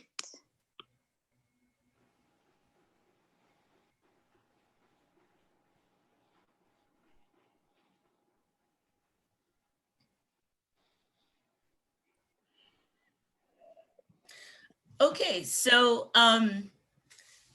if Dr. Asari Peraku had been on, then you would have what you would have heard was a report of a really exciting training program that I heard about when I was in Ghana last year, and that inspired me to approach Dr. Asari Peraku with this idea of extending this opportunity that he offers to the students at the University of Cape Coast to students from the University of Alabama. Next slide, please.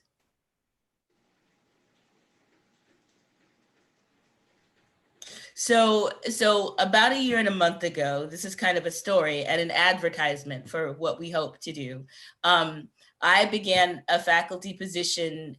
I was actually in Ghana, having begun a faculty position at the University of Alabama in 2018.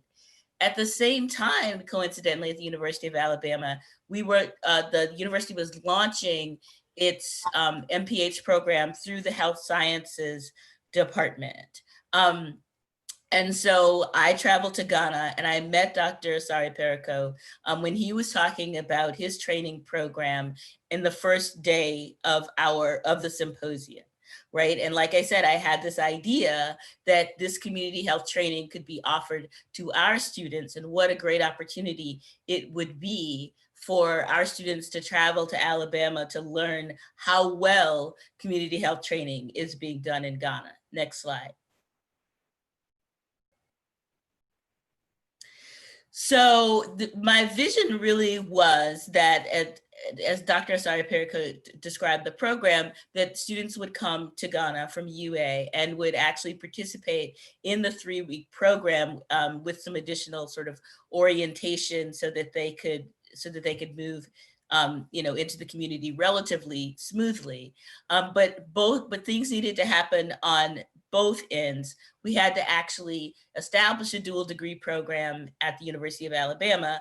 And Dr. Asari Peraku was actually working on a module for public health students at University of Cape Coast. But my idea was that the participation of the students from the University of Alabama would actually fill the applied practice experience required for the MPH program. Next slide. And we've made progress in the year, though not nearly as much progress as my other impressive colleagues and their Ghanaian partners who have actually collected preliminary data and gotten rolling on their projects. But we had some work to do separately, as I said. So the dual degree program in anthropology and public health has been approved because it wasn't at that time. And we have our first students enrolled, all from the anthropology side, who are pursuing a public health degree. And some of the applicants have expressed interest in doing the community health training in Ghana. Dr. Asari Peraku has also been successful in adding public health students to the training program that was already in place at UCC. And bonus, from an administrative standpoint, Dr. Asari Peraku is now head of the community medicine department at the University of Cape Coast. So he is very open to doing this, and administratively, he's in a position, even more of a position to help us make it happen. Next slide. And we've expanded our vision. So we've connected again after a really long silence, which is mostly, which is entirely due to my not moving incredibly quickly under the circumstances. But we're gonna begin working together more now to get the necessary institutional approvals to actually make this an official part of the dual degree program, establishing selection criteria and an application process, because we want this to be for students who elect to go and also understand and want to make the commitment to the kind of learning experience that this is going to be, that's going to challenge them in particular ways that they may not have been challenged by a learning experience in the United States. We also don't want finances to be a barrier for this. So, or I don't want finances to be a barrier for our students. So I want to apply for funding for our students to actually get support to be able to go. And then Dr. Asari Peraku and I need to collaborate to design our orientation and to address the logistics of getting the program for UA students to go to Ghana launched. Right? So with our goal being that between 18 and 30 months from now, I'm giving us a long time span because of the pandemic and because this is my first international training program, and I really don't have a super clear idea how long it's going to take, although my colleague, Deborah, who talked about the ACE training program, I think can be a source of good guidance for that for me. And then, but I also, in the meantime, have been thinking about how we can make this program reciprocal. And so I've started very tentative conversations with entities I will not name at this point because they're tentative conversations, to investigate the possibilities of having UCC students actually be selected for a community health training experience in Alabama, so that it would be a true exchange. And that also would require the things that are indicated in sort of step one in terms of funding and orientation and things like that, and getting the necessary approvals. So think of this as an advertisement, and I guess hopefully Dr. Asari Peraku is going to come in and give you the main program so that you'll see what it is that I'm trying to sell here. But this is an advertisement for a relationship we hope to build, and that we hope will be mutually beneficial for our students and for our programs and for the communities that we ultimately train people to serve. Thank you. Thank you very much. Lisa, have you been successful?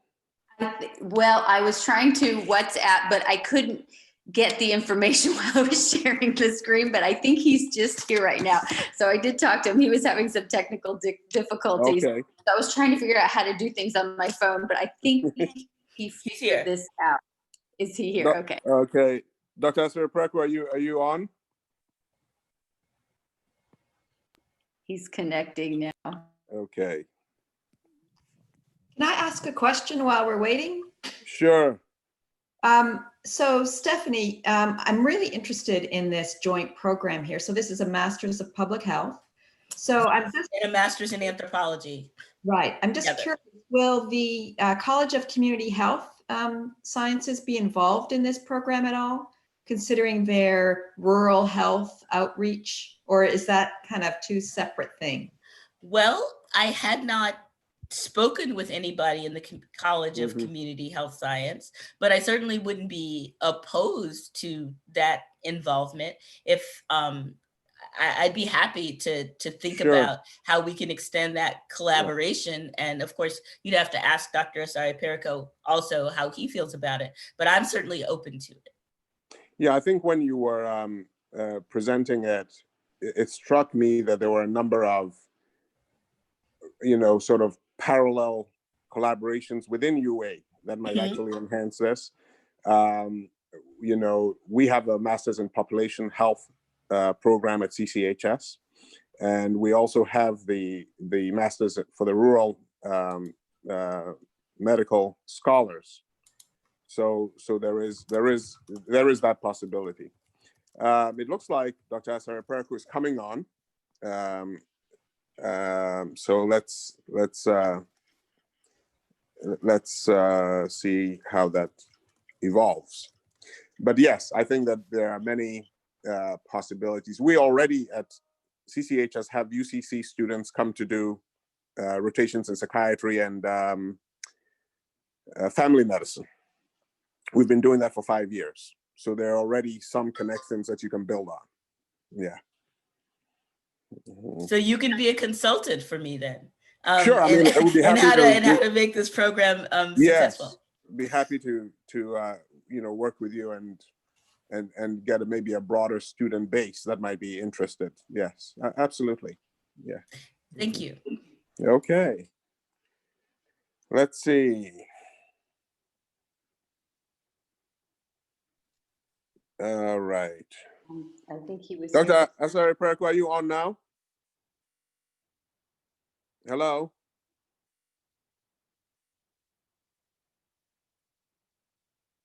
Hello. Yes, Dr. Asari Peraku, good, very good. Good to see you. Good afternoon. Yeah, good to see you too. Right. No problem. I don't think it's going to be a total disaster. So you can breathe and relax a little bit. Okay, that's fine. Okay, you're allowing me to be a psychiatrist for 2 seconds. Stephanie has presented her piece, which was supposed to come after yours, okay? Yeah. Yeah. But so knowing that she's presented her piece, it may affect how you present yours, but we'll try to integrate both pieces. So since you're ready, you can go right ahead and start your presentation. Thank you so much. All right, thanks. And let me apologize for the lateness. It's been a lot to work out to get here. Okay. After a 6-hour journey, our internet at the school wasn't working, so I had to get back home to connect from the house. Okay. Yeah. All right. So I don't know if I should share my slides from here or. You should be able to. Okay, that's fine. Then you should be able to share your screen. Okay, then I'll share from here.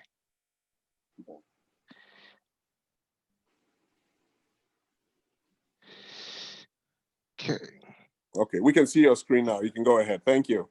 You have 15 minutes. Unfortunately, okay. Yeah. Okay. I will try to be a bit fast in this a little bit because there is a documentary I would like us all to watch just to appreciate the program and how it goes. Yeah.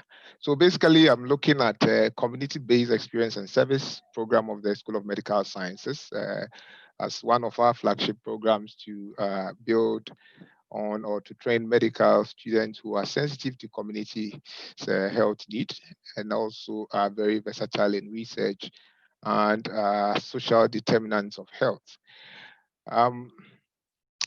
I'll basically look at these 4 key areas and then I will introduce all of us to what the program is all about. A little survey that I did actually to find out from our alumni and then the students who have taken the program, how they feel about it and what they see the program to be in their own development. And then also I will share a documentary that was purely made by the students from their participation in the Quepos program. Thank you. All right, so basically, community-based experience and service program is seen as the flagship program of the School of Medical Sciences, and it's anchored on these 3 key things: innovativeness, community-based, and then student-centered approach of medical training. Its aim is basically producing medical professionals who are well vested in social, cultural, and environmental determinants of health, and are also very sensitive to communities' needs. It stands on 4 key objectives, and the first is to train high caliber medical doctors who have a broad-based education and are people-centered, community-oriented, and research-conscious. Again, also to provide leadership and example in dealing with ethical and moral problems within the community. The third is to have it as a conduit for establishing a center of excellence in medical research in disease commonly found in Ghanaian communities. And then the last also, which I'm sure Stephanie talked about, is our aim to maintain a strong collaborative links with local and international organizations and institutions involved in community health and education through exchange programs and collaboration in multi-center medical research and medical care solutions. So these are the 4 key objectives of the Quepos program. Our main focus is to ensure that the role of the social, cultural, and environmental factors in health and its relationship with health and development is understood and practiced by our people who train with us. This is basically an outlook of the management of the community-based program. It is anchored under the Dean's office and actually coordinated by a coordinator and then a committee. The committee plans and accepts programs that are rolled out every year, which is usually presented to them by the coordinator. And the committee is made up of the dean who chairs the committee and 2 academic staff, as well as the head of community medicine department, and then the school accountant, and then the faculty officer, and then we have an administrative secretary, and of course, the Quepos coordinator who is part of the program. The program actually has about 4 key areas that, or 4 key themes that it dwells on. And for level 200, which is our second year medical student, and currently we have the graduate entry medical students, they the GEM 300 student. So both the 200 and 300, their focus is usually on the social, cultural, and economic and environmental determinants of health. And this team is permanent for all new students that are introduced to the community activities. Then also the third year, our team is usually based on the theme of the World Health Organization. As it changes, the theme for the COBIs every year changes based on the theme of the World Health Organization, or the theme of the World Health Day, actually. The fourth years, their theme doesn't change, and usually centered on gender, maternal and child health, and general reproductive health issues. And then the fifth year, they focus solely on health system management, leadership, and communication. So, and then in the provision of healthcare and community services. So these are 4 key areas that our students are actually prepared within the sector of the COBIS program. We currently have 7 sites in 7 districts around the central and then the eastern regions of Ghana. A brief of the students' responses to this survey. About 118 students participated in this, and in it we find about 3% of them being alumni, and then we have from the different levels that participate in COBIS, you see them level 200, level 300s, level 600s, and so this is the general overview of people who went through the survey.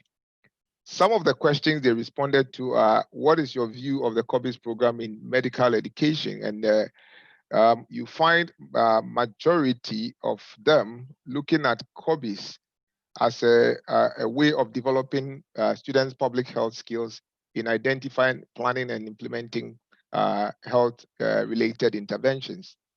Again, outstanding within some of the responses that they gave is also students' research and public health practice is enhanced with this COBIS. And then also it enables students to learn about social determinants of health, which is actually the third key thing that came up. And then also another very important thing that came up, that it drives people-centered mindset of medical trainees and medical professionals. So these are responses that were coming from the students and alumni who participated in this survey. One very important question that came was to look at their experience, their lived experience with this COBIS program. And these are some experiences on the usefulness of the program. Actually, a scale of 0 to 5, indicating that 5 being the most useful and then 0 being less useful. And we find that about we had a mean of about 4.08, indicating that the program is very useful to them in their learning and then also practice. And these are some things they shared about usefulness. This is just a summary that I presented. Some of them are looking at it as that it exposes students to research. It gives exposure to social and environmental health determinants. Then personal skills development is also enhanced. Communication and analytical skills are developed through the program. There is teamwork, and then community engagement and change processes are learned through the program. They are exposed also to nutritional status assessment.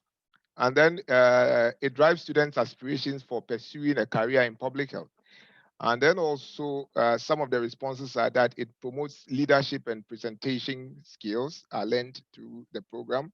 And then they are exposed to importance of health screening and education, culture and health belief, and health seeking behaviors. And then also health inequalities are identified by these students as they go along. And then also it develops ability to initiate change. So these are some of the responses that came from our students.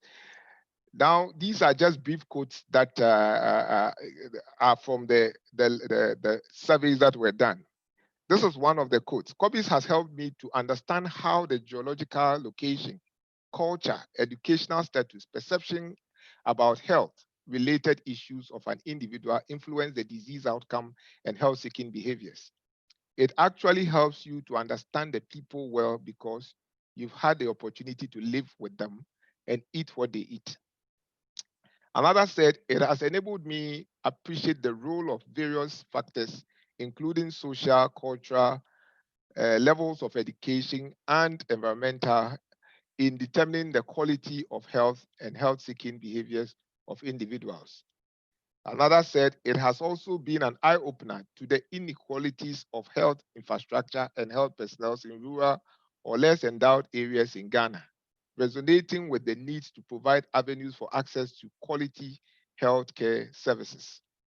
Again, I discovered how much fulfilling it is to look beyond myself and consider the needs of others. I have become more confident in my abilities to inspire and create change. Then again, it has given me another family and a hometown. So these are responses that came from the students of their participation. So this is a short documentary which the student presented on their COBIS experience. I hope you can hear the sound though.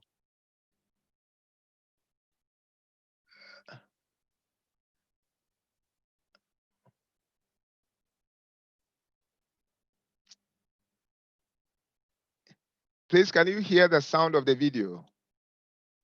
No, we don't hear the audio. Okay, let me get it corrected quickly so that, oops.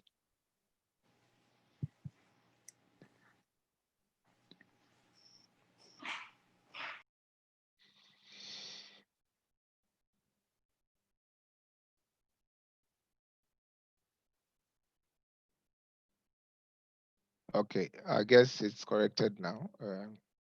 The audio will play. I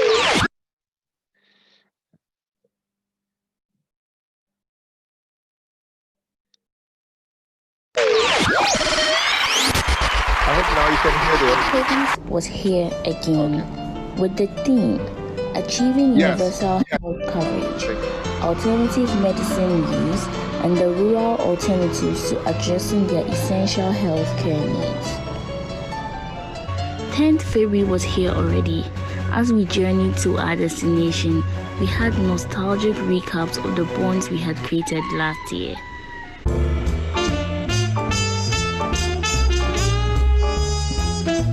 After 3 hours on road, we arrived at our destination and used the rest of the day to settle in. The very next day, it was already time for work. Our coordinator, Dr. Peraku, took us through the new paperless system, which was quite alien to us. After a few tries, we were perfect. He also took us through how to use the various equipment which will be required for our screening programs. Mr. Obo also did his part by taking us through what we will need to know about the laboratory aspects. After we were well equipped and familiar with our questionnaires, we set out to our communities to begin our community entry process, where we met the various chiefs of each of our 4 communities to ask them for permission to do our work. We also met with the headmaster of the Etureso Camp School. Without time to waste, we began marking out the ID numbers of our village folk on their walls, as well as administering questionnaires to them. We also made it a point to give out as many urine sample bottles to them as possible. As we went about administering questionnaires, we came across the house of our very good friend, Daniel, a sickle cell patient who has lived for 22 years. Little did we know he had kicked the bucket 7 months back. We were greeted with this sad news when we got there. A moment of silence for our fallen friend. Daniel, you fought a good fight. Before we could even think of shedding tears, Daniel's mother told us that Daniel's sister, Beauty, had just delivered a baby boy. Oh wow, what joy it was, we thought. Reincarnation does exist. We got back to Ejibwe and thought it wise to gather a few items to donate to Daniel's sister. 5 days later, we returned with the items we had gathered.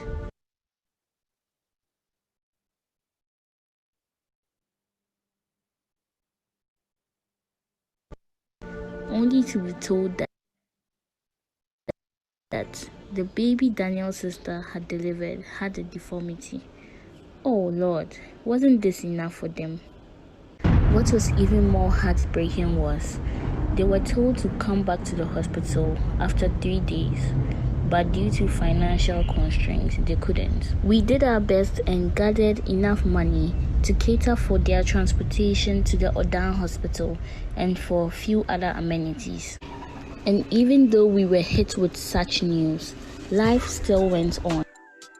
We had the registration station, the urine collection station, the urine analysis station, the blood pressure station,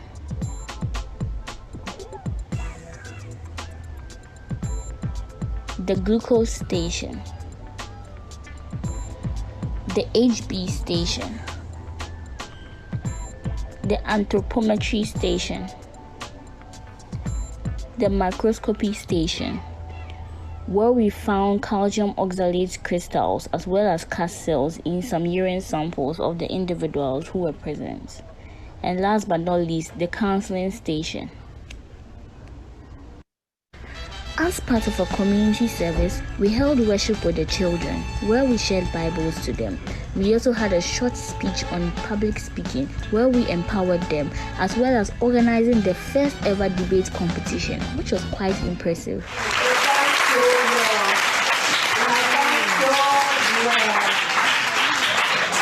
These are the future presidents, the future ministers. How many of us would like to be like His Excellency President Akufo-Addo? At the end of the debate session, Team A came out victorious. This was the only computer in the whole school. We therefore thought it wise to hold an IT training session where we taught the children a few tricks in Microsoft Word. To be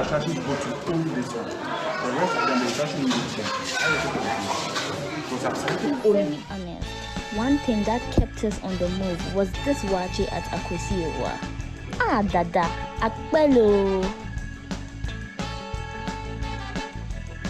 To practice any art, no matter how well or badly, it's a way to make your soul grow. So do it. We followed Kurt Vonnegut's saying and seized the moments, took opportunities to learn how to. We were taken through the beautiful beginnings of cocoa processing, where we dried the cocoa beans for 4 days. We were also taken through hand weaving of fishnet, which was very exciting, I must say. We also learned how to make our famous lifesaver, Gary. Back at the camp, Nana Adobia Gati, our honorable group member, also took time off to learn how to braid hair. As if this wasn't enough, she also learned how to shave hair. Make sure you contact her if you need any of her services. Our group leader, Collins Frimpong, also had the time of his life, being on an Okada for the very first time after vowing the day before not to ever sit on an Okada. With Team Akwesiewa, made up of very energetic and versatile people, we didn't spare the entertainment at all. Who would have thought that Val's Day without connection to the world would have been fun? Well, it actually was. We also organized a kinky party as well as a barbecue night.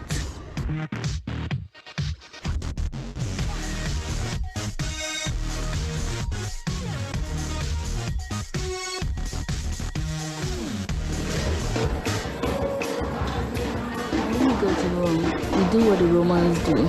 It was Sunday, so we joined the village folk at church. So soon, it was time to exit our community. We catered for everything, right from planning to setup to coordination. Every single detail was done by us. Okay. All right. So we are almost through with The pupils of the Akam school, even though there were so many times where we were confused, and even though there were so many times we wanted to give up, what mattered most was putting smiles on the faces of the village folk. Smiles which won't be forgotten today, and smiles which won't be erased. The most precious thing we learned was to work in a team. T, together. E, everyone. A, achieves. M, more. We would want to say a big thank you to the Almighty. Okay, so we saved the thank yous for the latter part. Okay. So I will just wrap up a little by just putting these 4 key things up. That COBI's program broadens the perspective of students on the social, cultural, environmental determinants of health. It provides practical platform for student learning, and it drives innovations in students and also offer opportunities for students to practice research. And the program objective to drive learning at home and abroad opens up for collaborations to all. So we are open to all who have gone through this. If your students are interested to come, they are welcome to come and experience our communities. Thank you. Thank you. Thank you very, very much. Happy we were able to get this done. We already had Stephanie's presentation, so we had a bit of a discussion about possible collaborations with a number of the different colleges here at UA. So I'm sure she'll fill you in on that. I have one of the things that we do in our College of Community Health Sciences is that we have a longitudinal curriculum for our third year students, but it's only in the third year, in their clinical year. When we started out years ago, they did 16 weeks under a program called Term. They did 6 of their actual medical rotations in a small community with a local physician. And now we offer them 24 weeks of that. It's a slightly different model. What is the total number of weeks that the COBIS program is throughout the whole curriculum? Yeah, the COBIS program, it is every semester, every second semester, they go for a period of 3 weeks, which is 21 days, where they stay with the community and do whatever work that they need to do. Their preparations is done 2 days before they leave, and then they spend the 3 weeks at the site, yes, and then come back to do their presentations when they are done with their program. So during their 4 years, what is the total number of weeks they spend in the communities? Okay, let's say over the course of their degree in medicine. Of their degree. So then it makes it about 4 by 3. That's about a total of 12 weeks. 12 weeks. Okay. Yes. That's what I was trying to get. Wonderful. Okay. I will take one more question. If anyone else has a question for Dr. Asari Peraku and Stephanie McClure as well.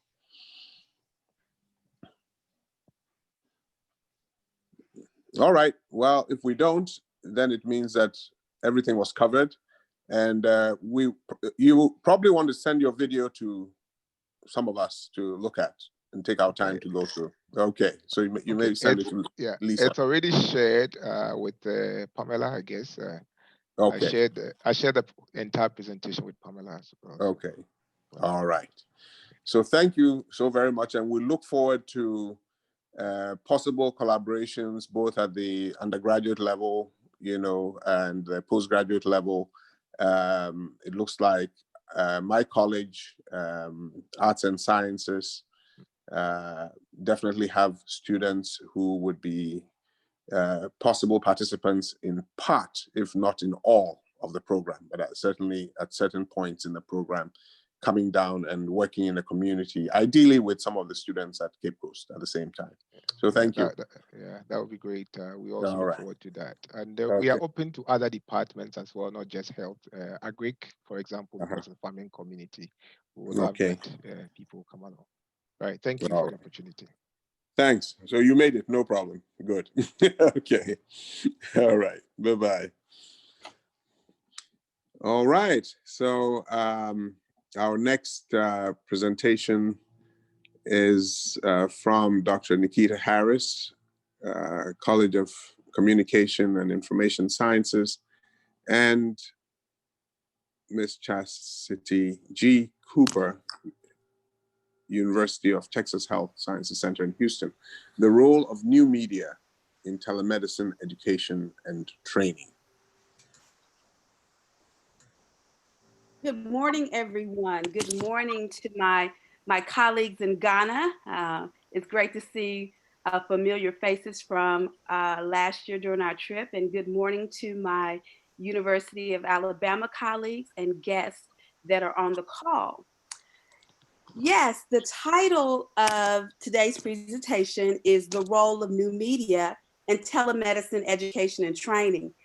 I am really excited for a lot of reasons. One of the number one reasons is that I'm doing this presentation with Chastity G. Cooper. Chastity was my graduate student several years ago when I was on faculty at Texas Southern University in Houston, Texas.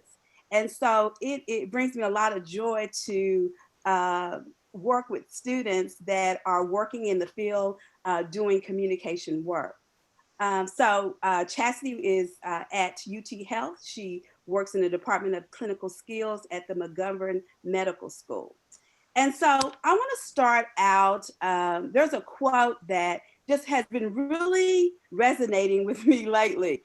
I remind myself that I'm more satisfied by human interaction than a digital connection. And since March, we've all been part of this virtual world, whether it's in our meetings or teaching classes or in our community work. And although there are some gifts to this, there are still challenges. And those challenges typically are around this connection to humans through interaction and communication. There's been so much research as it relates to human interaction, and we know there's no richer form of communication than human interaction.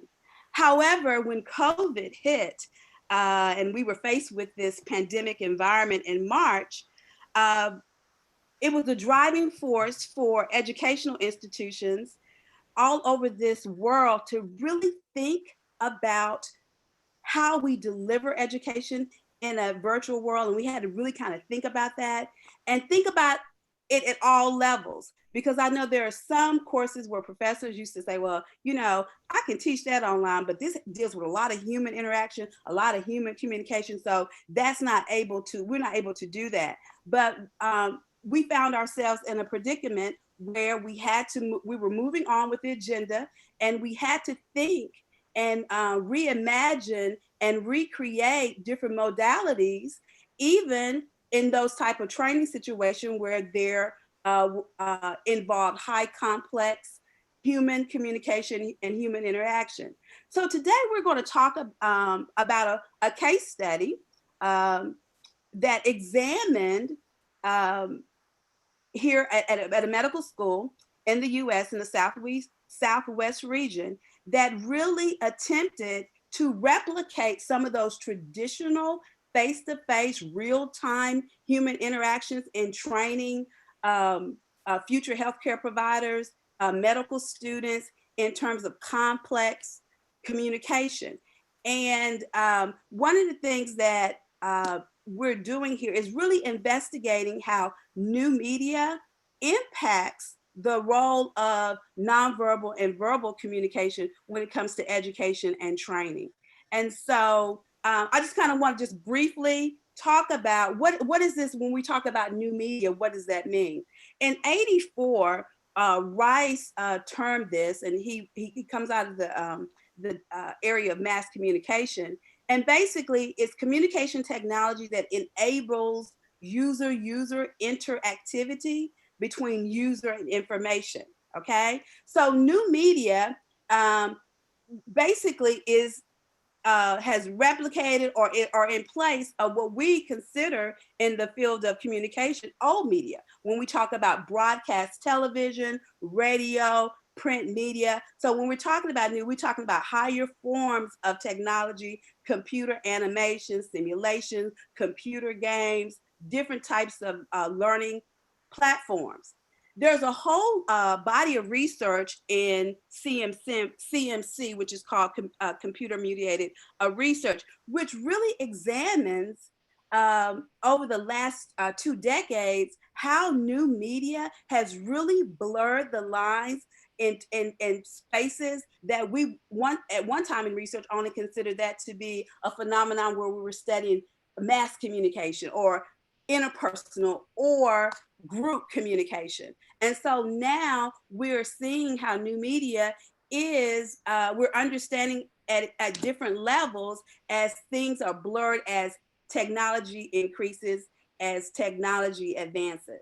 And so this case study looks at a medical school. Medical schools have been using simulation-based training and telemedicine for decades.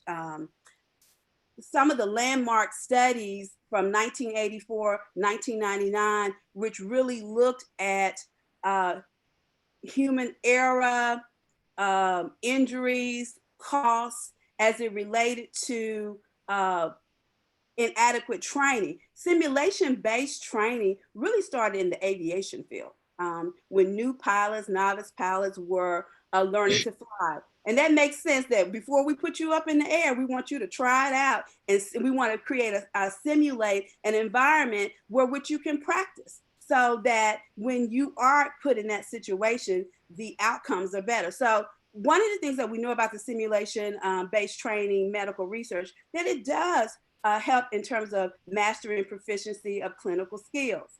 Telemedicine has been around since, I believe, 1906.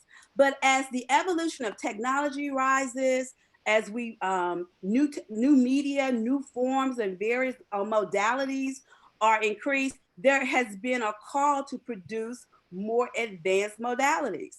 So we, in this situation, students still need to have more practice in virtual. They need more virtual practice as we grow and we advance. Also, how can new media decrease or can we eliminate some of those historical barriers? Especially one of the most difficult things that Chastity is going to talk to you about is some of the nonverbal communication, such as physical touch in a virtual setting. So I'm going to turn it over to her, and she's going to talk about this particular case study where there was the medical school replicated and tried to do as much as they could during this COVID environment for environments where they traditionally use or simulated human communication by using user activity between user and information. Chastity. Thank you, Dr. Harris, for having me and allowing me to present with you today. So just as she stated, COVID definitely put us in a situation to where we did not have a lot of time to really develop. And so we had to think quick on our feet. For those of you who are at other medical schools, this will look and sound very familiar. So with this particular case study, we were trying to conduct a virtual OSCE. And so for those of you who are not exactly familiar with what an OSCE is, I do have that for you here. And that's an exam usually for more so with the school that I am connected with. We deal with the first and second year students, and we need some type of exam, and we give them a focus exam, and we assess their clinical skills. Now, as Dr. Harris stated, with this ongoing project, usually it is in person, but now we're at a state where COVID has put us to where not only do we have to think quick on our feet and make this virtual, but we need to figure out, how do we make this interaction as authentic as possible without losing anything? How do we train it? How do we use this new media to where we don't lose, again, any of the authentic interaction, and then also make sure that students are mastering and that they are proficient and able to go inside of their clinicals and inside of the hospitals and not lose anything. So I do want to talk to you a little bit about what was needed and why. And of course, I will say that with this case study, again, this is where we were for timing and COVID, but then also we were slowly moving towards more new media, but then we were pushed and kind of at a position to where we didn't have time on our side and we had to think really quickly on our feet. So I do want to talk a little bit about what was some of our first challenges, with making sure that we create this authentic interaction. So first and foremost, as a standardized patient educator, we had to make sure that any medical school, we always address the faculty first. What's needed? What are our key learning outcomes? What do we want to master? What do we want the students to be able to do, with these type of exams when it's over? And in this particular case, a big challenge, as Dr. Harris mentioned, was how do we create this and replicate it to where, students don't lose anything? How do we give feedback in this real time using this new media? How do we use new tools? How do we identify those tools to where this interaction is asynchronous, meaning it's in real time again? And how do we use it through mediated communication? So in particular for this case study, we decided to go with WebEx. Of course, there are other asynchronous tools out there, but for this case study in this particular school, WebEx was the most valuable tool that we could use. Other schools I do know across the nation, they use Zoom. So there are other tools out here, but I do want to point out that with this particular school, it was decided to use WebEx so that authentic interaction was asynchronous and that it could be back and forth with the feedback. Another challenge that arose as standardized patient educators was, how do we train the standardized patients who are used to having this communication interaction in person to replicate this to be online and make it be virtual to where we don't lose anything? So we wanted to make sure that, again, we did not lose anything in terms of the nonverbal cues. So with training this, I wanted to make sure that standardized patients were not only trained in new media, but what is different in a virtual setting that is not the same as in person. So making sure we train that, things that we look out for, concrete language, making sure that our language is consistent. So there's no room for any gray areas, there's no room for misinterpretation. So making sure that we get straight to the point. Also, creating immediate feedback, making sure that students also in this setting are able to appeal, which is something new with the virtual setting that was not had in a lot of medical schools, especially in this particular one in a virtual setting. So students are able to not only receive immediate feedback from their standardized patient, but then to also be able to appeal, considering that later on, there wasn't going to be an opportunity for that. And we didn't want to leave any room for misinterpretation.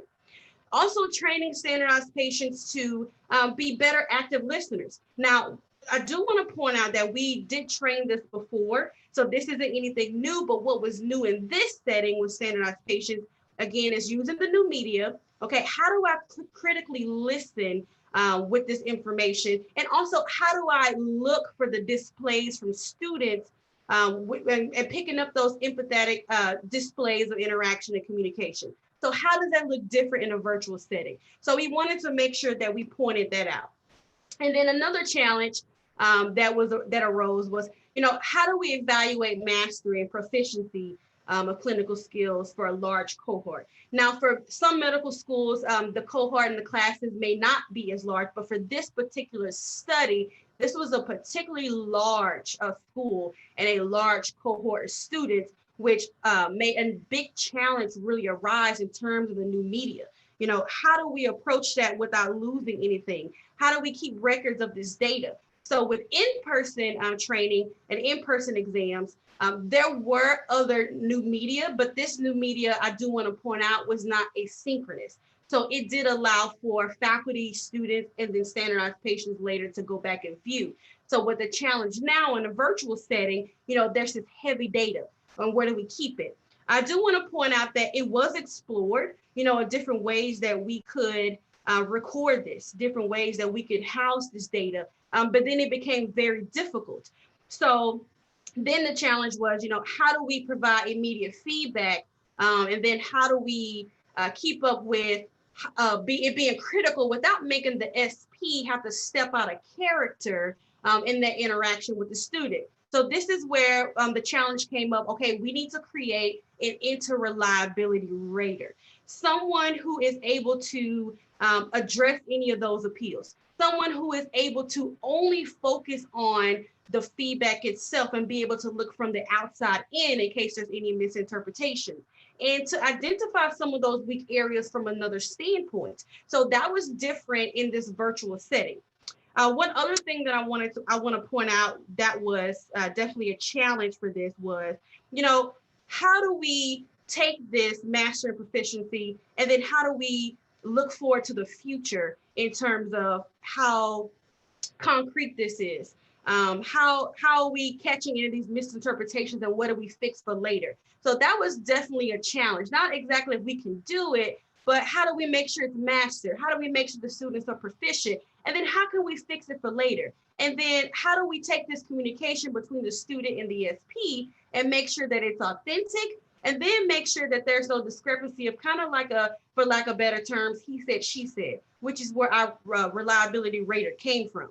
So I do want to say that we learned a lot from this study, and it is still ongoing, so we are still learning. Students have definitely struggled with this environment, with their communication and their empathy. Just being able to be in a different environment virtually does matter for students and the standardized patient. We recognize that it's a little harder for them to pick up on some of those nonverbal displays. So we have decided, and it's ongoing, to rely a lot on verbal communication in terms of what is being done, in terms of those empathic listening in critical ways.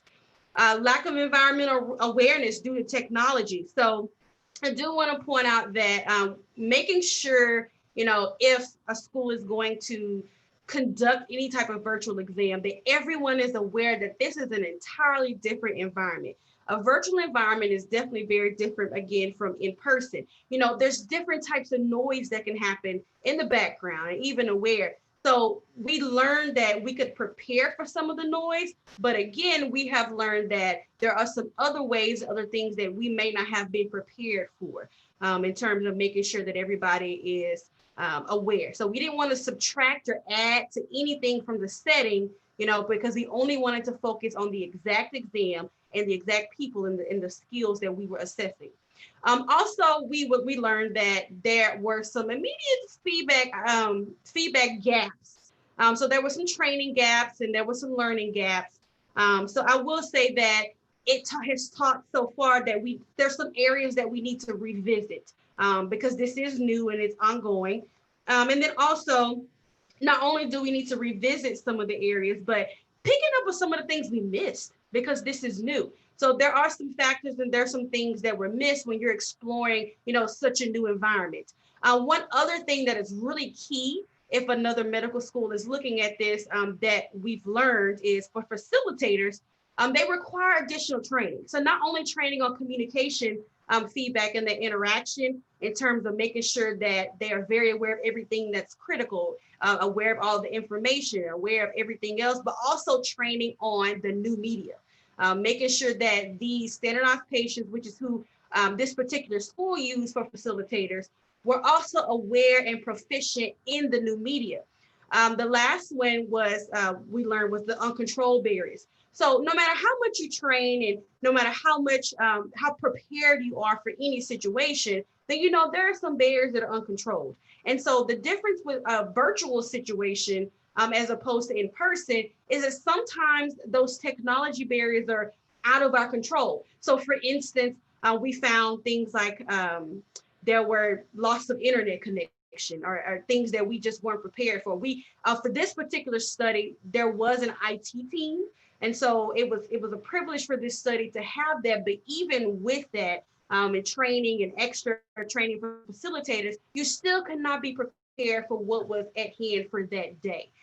So with the facilitators, I'll say lastly before I turn it over back to Dr. Harris, we learned that if you are going to do a virtual setting and flip it from in person, making sure you have that third party, which is the facilitator, and making sure those facilitators are not only trained extra and additional in terms of the exam and the clinical skills themselves, but also the new media.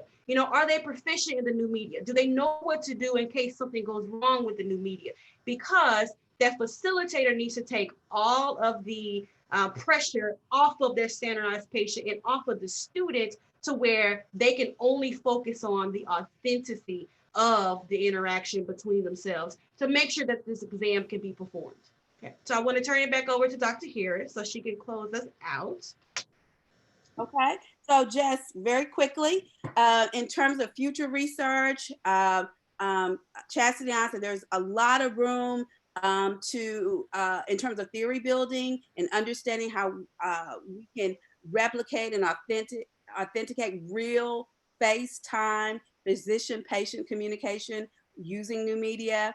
Also looking at cases such as this and doing further research, understanding what types of instruction and communication training needs to happen to effectively train students in virtual environments. And then also the practice. How does the new media, how does it impact students' proficiency and mastery of clinical skills? Are there certain types of media that works better for certain types of skills? So there's a whole lot of stuff that we can still explore and learn. And as we said, this is an ongoing project, and we thank you for your time in listening to us. Thank you very, very much, Dr. Harris and Chastity, for a very enlightening presentation, which is actually maybe in the present, but also in the future, because we don't know what other interventions may come in the environment that will prevent us from conducting business as usual, which this COVID-19 has definitely brought upon us. We will take one question from any participant who has a question on this exciting presentation. Hearing none. Excuse me. Is there one? Okay. Yes. Go ahead. We can hear you. Good. I'm Dr. Kelly, Capstone College of Nursing, University of Alabama. So, of course, patient and nurse or physician interaction is very important. So my question is, have you looked at simulated learning related to communication between patient and physician versus a live patient? Can you repeat the question? I'll take that for Dr. Harris.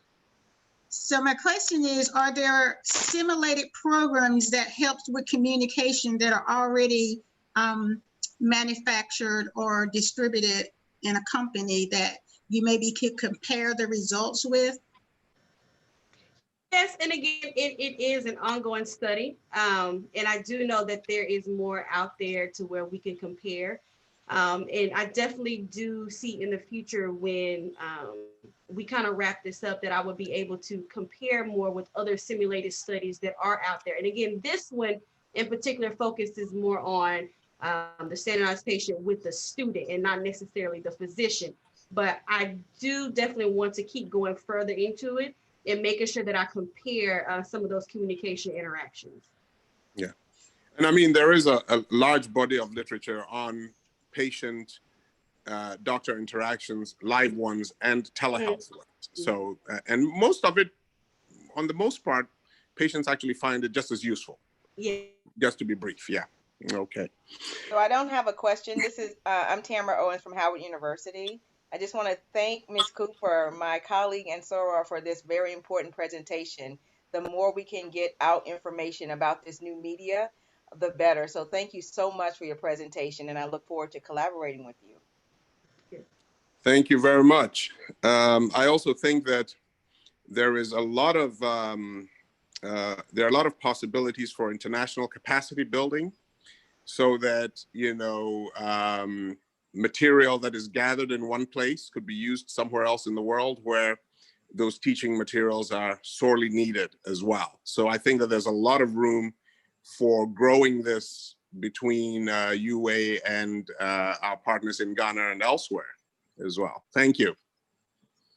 So we do have time for a short break, about, I'd say about 5 minutes or so, 7 minutes, and we'll get ready for our keynote speaker. But before then, I just wanted to end with a few observations. I think we've covered a lot this morning, from complex patient care the role of trauma in later physical health in life, looking at hearing disability and its psychological and societal outcomes.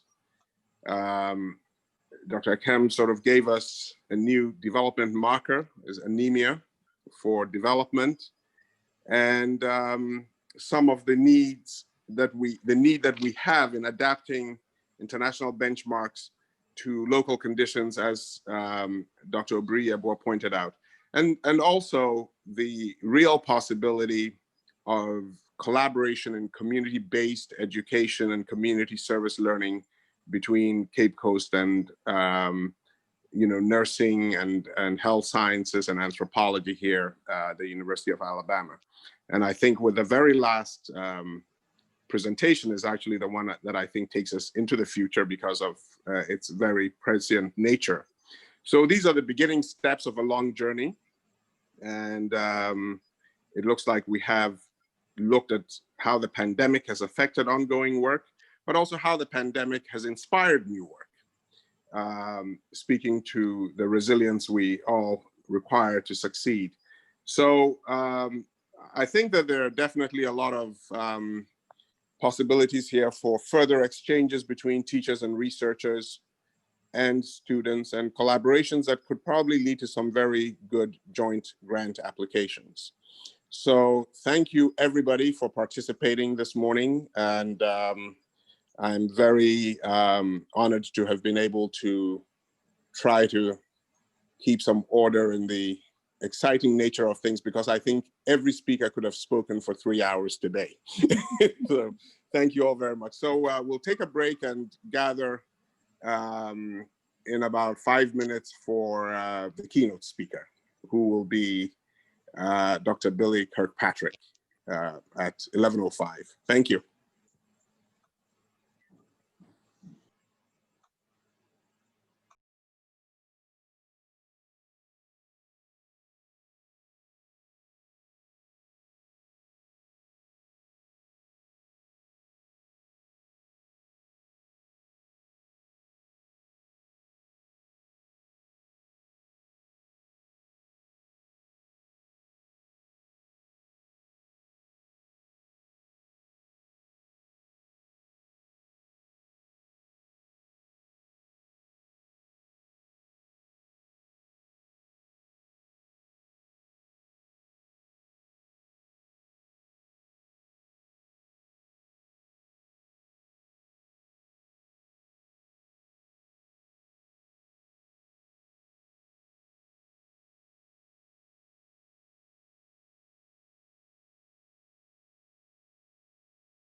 Hi, what time are we coming back on?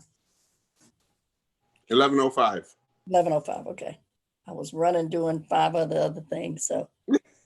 Sorry, I missed you, Dr. Harris. I'm sure it went well. The session went well. Hey.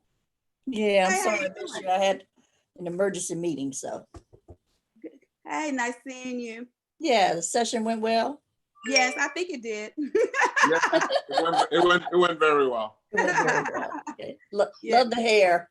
Thank you. And your background person behind you. Yes, this is my A BFF. Howard alum. This is my BFF in my head. Yes. She shows up at all the meetings at UA. That's good. That's good. That's a good thing. It shows the power, it gives it power. Yes, she shows up at all the meetings. Yes, yes. Good to see you. Good to see you too.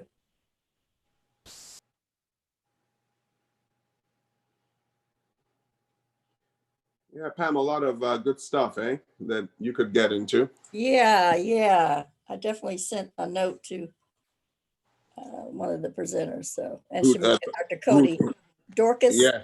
Dr. Dorcas. Dorcas Obria Dorcas, yes. And Shamika too, because she does HIV with me. So. Okay. We didn't meet her before, did we, when we went? I don't think we did. Uh-huh. No, I don't think we did. Great contact. Mm-hmm.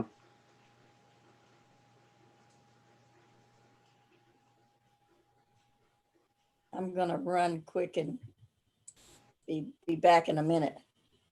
All right.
Hello.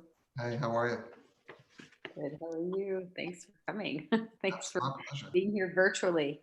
And I'm going to be sharing my screen for your slides. So thank you so much. As soon as Dr. Olsen does the introduction, I'll just put that up. Okay. All right. Hi, Billy. Good to see you. I'm good. I'm Thad Olsen from Health Sciences. Good to meet you. Good to meet you too. Thank you for participating in this. I'm glad to do it. I was promised a free trip to Ghana next time, so. I can arrange that. Yeah, I can't remember who promised it. I just remember it was promised. Yeah, it's probably a good time. Planes aren't full. Yeah. We got about a minute. I'll see how many people are back, and then we'll get started. Sounds good.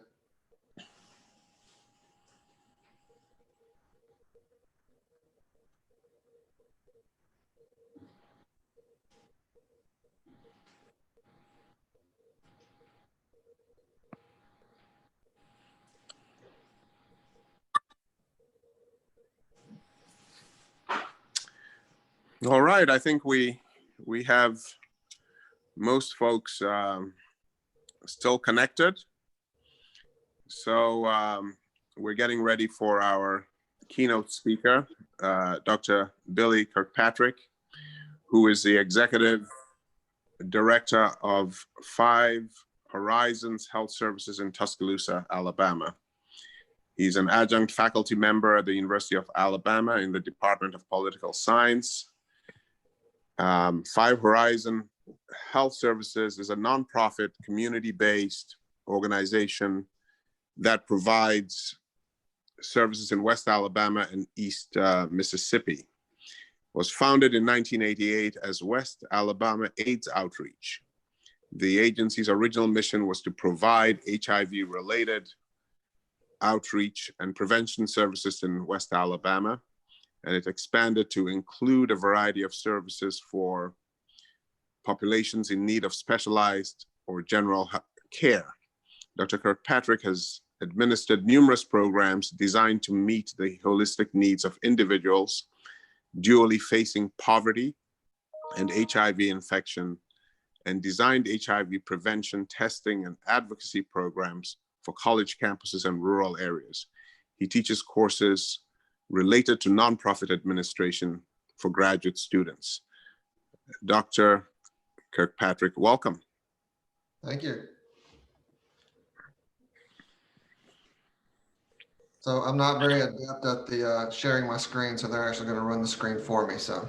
But I'm really, really thankful and honored to be here. Before we get going, I want to say that while I am the one speaking today, I'm really speaking on behalf of our entire staff, because the challenges we face and the work that we try to do and the innovations that we try to develop are done by this entire staff. And my staff here are not here for the glory and certainly not for the money, but because they've really devoted their lives to this mission of serving folks that need it. So while I talk about this great work we try to do, it is great people that aren't speaking today doing this great work. So I just want to be clear about that. I also want to give a shout out to Matthew Hudnall, who works in the business school at UA. That while this presentation is designed specifically for this group today, the meat of it has really been a process for years, and his fingerprints are all over it. And I also have one of my board members on here today, Shamika Cody. So shout out to her. And one of my former board members and longtime collaborator, Pam Foster's on here. So now that Pam's on here, I probably should just log off and let her do this, but I will proceed. So you may again, proceed. thank you so much for having me today. I'm very honored to be here. Next slide, please. So before we get into what we actually try to do with these challenges that we face, it's important to talk more about what we do as an agency in general, and then the context in which we find ourselves. So as was mentioned, 5 Horizons Health Services was founded 32 years ago as West Alabama AIDS Outreach. And at that point, what could you do, right? So you're founded by a group of concerned community citizens. You can do some stigma reduction. You can do a little bit of prevention, but basically you're there to help people die with dignity, because at that point it was a death sentence. As the medications progressed, then the services progressed along with those. And then we were forced to learn how to provide HIV care to folks that were getting older and older and older with this population. So we rebranded in 2018. Now, why is that? Two main reasons. One, we would have folks come into the office, like say Student Joe, and test for HIV, right? When we test someone, we do the test, but we're also filling out a serology form. On the bottom left of that serology form are some pretty intensive questions about that person that really let us know whether he or she is high risk. So we would test for years and years and years. Student Joe would be negative for HIV, but incredibly high risk. And then what do? You give Student Joe a speech like you're his mom or dad. He goes out the door and does what he was going to do anyway. Then he contracts HIV and then he spread it. When you do that for long enough, that becomes a very empty feeling, right? It almost feels unethical to test because you know that PrEP exists, right? And there was no PrEP provider in West Alabama. So number one, we knew that we needed to provide PrEP. Well, that requires a prescription, right? Well, we didn't have a clinic and we had zero clinical experience. But we dug in and we fought and we started a clinic to provide PrEP. Now, we also in that time had started testing for hepatitis C. We weren't treating it, we were just doing screening for it, which is exceptionally important because there's a strong link between hepatitis C and HIV. And one of the counties that we serve is Walker County, which is replete with Hep C, right? So we're doing some Hep C work. We're now doing PrEP. We know that in order to truly reach those with PrEP, you've got to offer some STI services because that shows us who's really high risk, right? So we're starting to really venture out beyond these things that are strictly related to HIV. All right, so it's also the first time that we have to do true marketing, right? So prior to this, we did case management, which we'll talk about in a minute. We did prevention, right? We did advocacy, we did all those things, right? But if now we are trying to get people into the clinic, then we've got to learn how to market, right? And guess what? People are not going to come to West Alabama AIDS Outreach. And just a fun fact, I'd love to take credit for this, but after we had already decided to change the name, we had several clients come to us and they were very excited. Now, I knew they'd be excited for us to change the name from AIDS Outreach because that helped protect their confidentiality. What was cool about it was we had clients that had lived with HIV for years, had never progressed to AIDS. And so they never felt like the term AIDS represented them. And that was news to me. I thought that was fascinating. So if you have a generic name that is memorable, but doesn't carry any stigma, it's much easier to market that to various populations. And so we named ourselves Five Horizons Health Services. I won't tell you the real reason why I named it that, but I will tell you that the 5 is not arbitrary. It stands for our 5 pillars of service.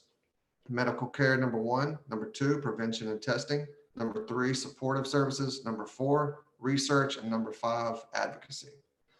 So we serve a 10-county area in West Alabama. 9 of those are rural, which is significant as we'll talk about. So that's what we've done for 38 years, right? We have served this 10-county area. Well, there was some work I had done with Matthew Hudnall and with a lady named Leslie Abernathy and Advancement at UA. And we were looking at foundation support for a true infrastructure to provide services to our rural folks, right? Well, in researching that, and we see our folks that are rural, a lot of high HIV rates, high poverty rates, lack of access to care, long distances to care, all those things. When we realized that right across the border, you have the exact same demographics, and there was an absolute HIV desert there and an absolute PrEP desert there, it was a problem, right? And so as of July 27th, we now have a clinic in Starkville, Mississippi. So we are trying to reach the Starkville, the Mississippi State students, as well as the surrounding rural counties there. Now, I need to go back and explain in case anybody's unfamiliar with this, but pre-exposure prophylaxis, PrEP, which you'll hear me talk about throughout this, is a once-a-day pill taken by individuals that are at high risk. Now, I think legally I have to say it's 92% effective, but we know that it really is up there, like probably 99% effective, assisting folks to not contract HIV, folks that live in high-risk situations. So right now our clinic provides HIV care, we do PrEP, and we provide STIs and STD treatment. Now, right now, in the past 2.5 years, we now have 180 folks in Alabama on PrEP, which is amazing progress. And a testament to our clinical staff who are amazing and make people feel comfortable in this, but also to our outreach and marketing folks that have done a great job getting folks in the clinic. Case management, which should never be overlooked. We have really 235 folks on case management now, that half of those folks in Tuscaloosa County, the other half in 9 surrounding rural counties. And the important thing about that is these folks are not our clients because they have HIV. They're our clients because they duly face HIV and poverty. And so our case managers do every single thing it takes to make sure that there are no barriers, whether it's medical, transportation, housing, any of those things. They do whatever it takes to keep those folks in care. We also do a tremendous amount of prevention, outreach, and testing. We do a lot of federal and state advocacy. What's really cool about that is it's not just us as leaders of AIDS service organizations. We actually train our clients. We have some literacy issues, so we train them to write letters to the governor. We do role plays. We train them what we're asking for a given year, why we're asking for that, and we work with them and take them with us both to the State House and to DC to advocate on their own behalves. And then we do extensive research in collaboration with academic partners, primarily the University of Alabama. Next slide, please. So now I want to take some time and just provide some context. In the next 7 or 8 slides, in your thought process, just layer all these together, because we're going to talk about the South in general, and then we're going to talk about poverty and African-American populations and youth. And when you start layering all these things together, you'll understand why doing work that we do in these counties can be so challenging. So the South, whether this is in the media or not, is the hotbed for HIV/AIDS, right? Deeply overrepresented in HIV cases, makes up half of the new cases, but we're not nearly half of the population of the US. The highest rate of HIV, the highest death rate. And this last point here is exceptionally important because you have less people that are, one, aware of their infection. If you're not aware of your infection, you're not going to get medical care. If you don't get medical care, the virus is not going to be suppressed and you're not going to avoid transmitting it. Here's why that's important. Our work is always about the person, but it's also a public health issue, right? So we want the person to be healthy for the sake of that person, but we also want that person to be healthy for the sake of not spreading that to anyone else. All right, next slide, please. So the link to poverty. So the Deep South has the higher rates of poverty, not just of anywhere in the US, but also the South in general. So the Deep South has it the worst. Now, so what? What does that mean? Well, poverty absolutely prevents adequate access to health education, preventative services, and those things lead to higher HIV incidence. Poverty is associated with drug use and the lack of drug treatment, right? And one thing I didn't mention with case management is our folks, yes, they live with HIV, they duly face poverty, but at the same time, they have all kinds of comorbid issues, right? That could be mental health, that could be substance abuse, drug abuse, any of those things. Poverty just exacerbates that. And the South also has the highest number of people without health insurance, which is problematic for obvious reasons. Next slide, please. Also, rurality, right? So if you live with HIV, you're already living in poverty, you have these issues, those things are just added to the fact that you might live in a rural area. Makes it even more difficult, right? So almost a quarter of the HIV diagnosis is in the South or in either suburban or rural areas. Rural health infrastructure is limited. It has been limited, but it's getting worse. Both Alabama and Mississippi neglected to expand Medicaid. That's a presentation in itself. I'm not going to get on a soapbox about that, right? But as of February, and please hear this, 17 rural health clinics had closed in Alabama, right? So now I made these slides well before that, right? So the rural health infrastructure was already limited and now it's getting worse. So there's less options. So we know that rural healthcare providers are much less likely not only to have experience with HIV, but only 1 in 3 providers in general even know what PrEP is. And that's even worse in the rural areas. And then this bottom point is really, really important. And I've talked to a lot of funders about this. If you are working on behalf of a foundation, it feels great to get the biggest return on your investment, right? So what you're going to do is you're going to fund the Birminghams and the Nashvilles and the Atlantas and the Miamis over and over and over, right? And that feels great because you're hitting thousands and thousands of people that are high risk, right? That's fantastic. But what happens is when that is done over a period of decades, the folks in the rural areas are neglected. Now, here's the thing. You don't compare Birmingham, Alabama to Greene County, Alabama, right? That's not a fair comparison. Now, here's a few things people overlook. You might look at a certain county in West Alabama and say, well, there's only 35 people that we know of that live with HIV in that county. Well, number one, That's that we know of, right? We know there's another 15 to 25% of people that are infected. Number two, based on the population of that county, it could very well be that that 35 represents a really high HIV rate in that county, right? So instead of comparing Birmingham to Greene County, why don't you look at a large swath of counties, say 8 counties, 10 counties in the Black Belt, right? Then you're looking at a few 100,000 people that, by the way, have very high HIV rates, right? All these barriers I've just discussed, and they are historically and unethically underserved and underfunded. I will proceed from that point if I haven't made that point there. All right, next slide, please. All right, so the link to African Americans. Black men that have sex with men represent more than 60% of the cases in the South. That's huge. Now this entire slide is just staggering for me, right? So African Americans in general make up about a quarter of the population of Alabama, and yet 70% of new cases, right? Very similar in Mississippi. But these last 2 points, if they don't break your heart, they should break your heart, and they inform what we're doing with all of our services at this point.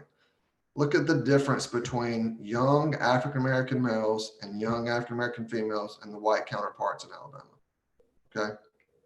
You can be 11 times more likely to contract HIV or close to 10 times more likely. That's staggering, right? So if Five Horizons is not fixating our services on this population, we're not really doing our job, right? Next slide, please. So the link to youth.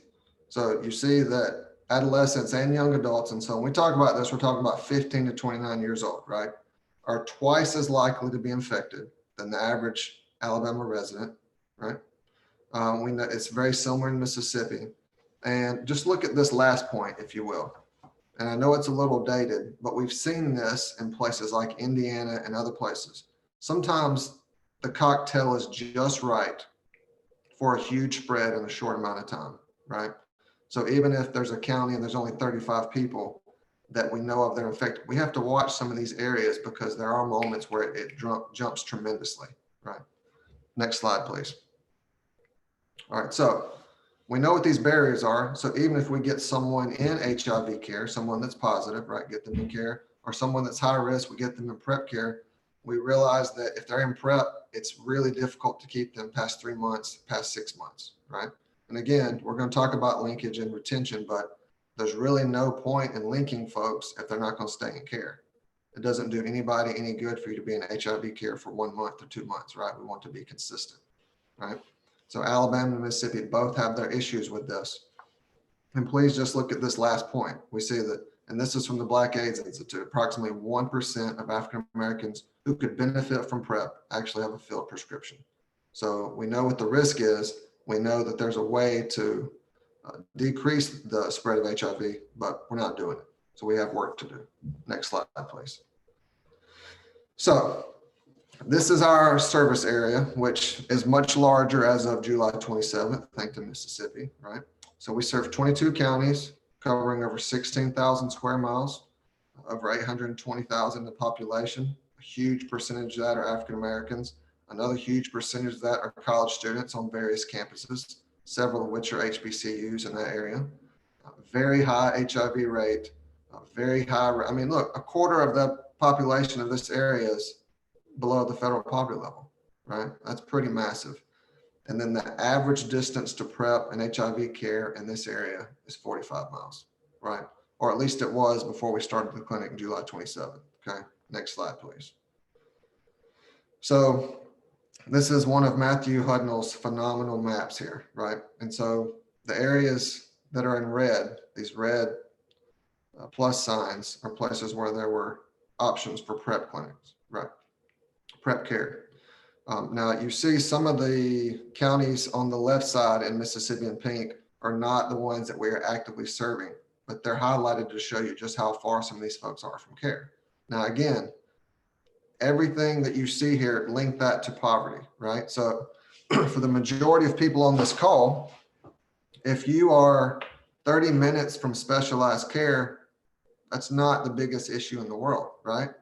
But you see some of these folks, if they're 30, 45 minutes, hour and a half from care, and you live in poverty and you're trying to get care that's stigmatized, You may not be able to, right? Because you may not have a car, you may not have the money for gas, you may not have a support system to take you, or you may not want your support system to even know that you're getting this type of care, right? So it's problematic.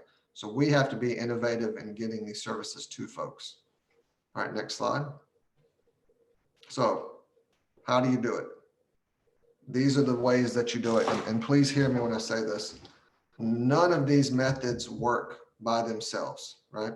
You can do the best marketing and outreach that you can do. If you don't link folks the right way, it doesn't matter, right? You can get people's attention, but if you don't make that connection between their attention and getting them in care, it's pointless, right? Or you can do a great job on outreach, a great job linking them to care, but you don't retain them the right way, right? So then you got their attention and you linked them and then they're gone in a month, right? You have to put all of these three together collectively. So next slide, please. All right, so demographically appropriate marketing and outreach. And this truly is an art form. Now remember, when we were West Alabama AIDS outreach, our bread and butter was case management, right? So our folks had HIV. And the reality is they were in financial situations that made them eligible for the services we offer, right? Now that's not on us. Like we have federal and state programs where basically you can't make over this amount, right? To be able to be eligible, right?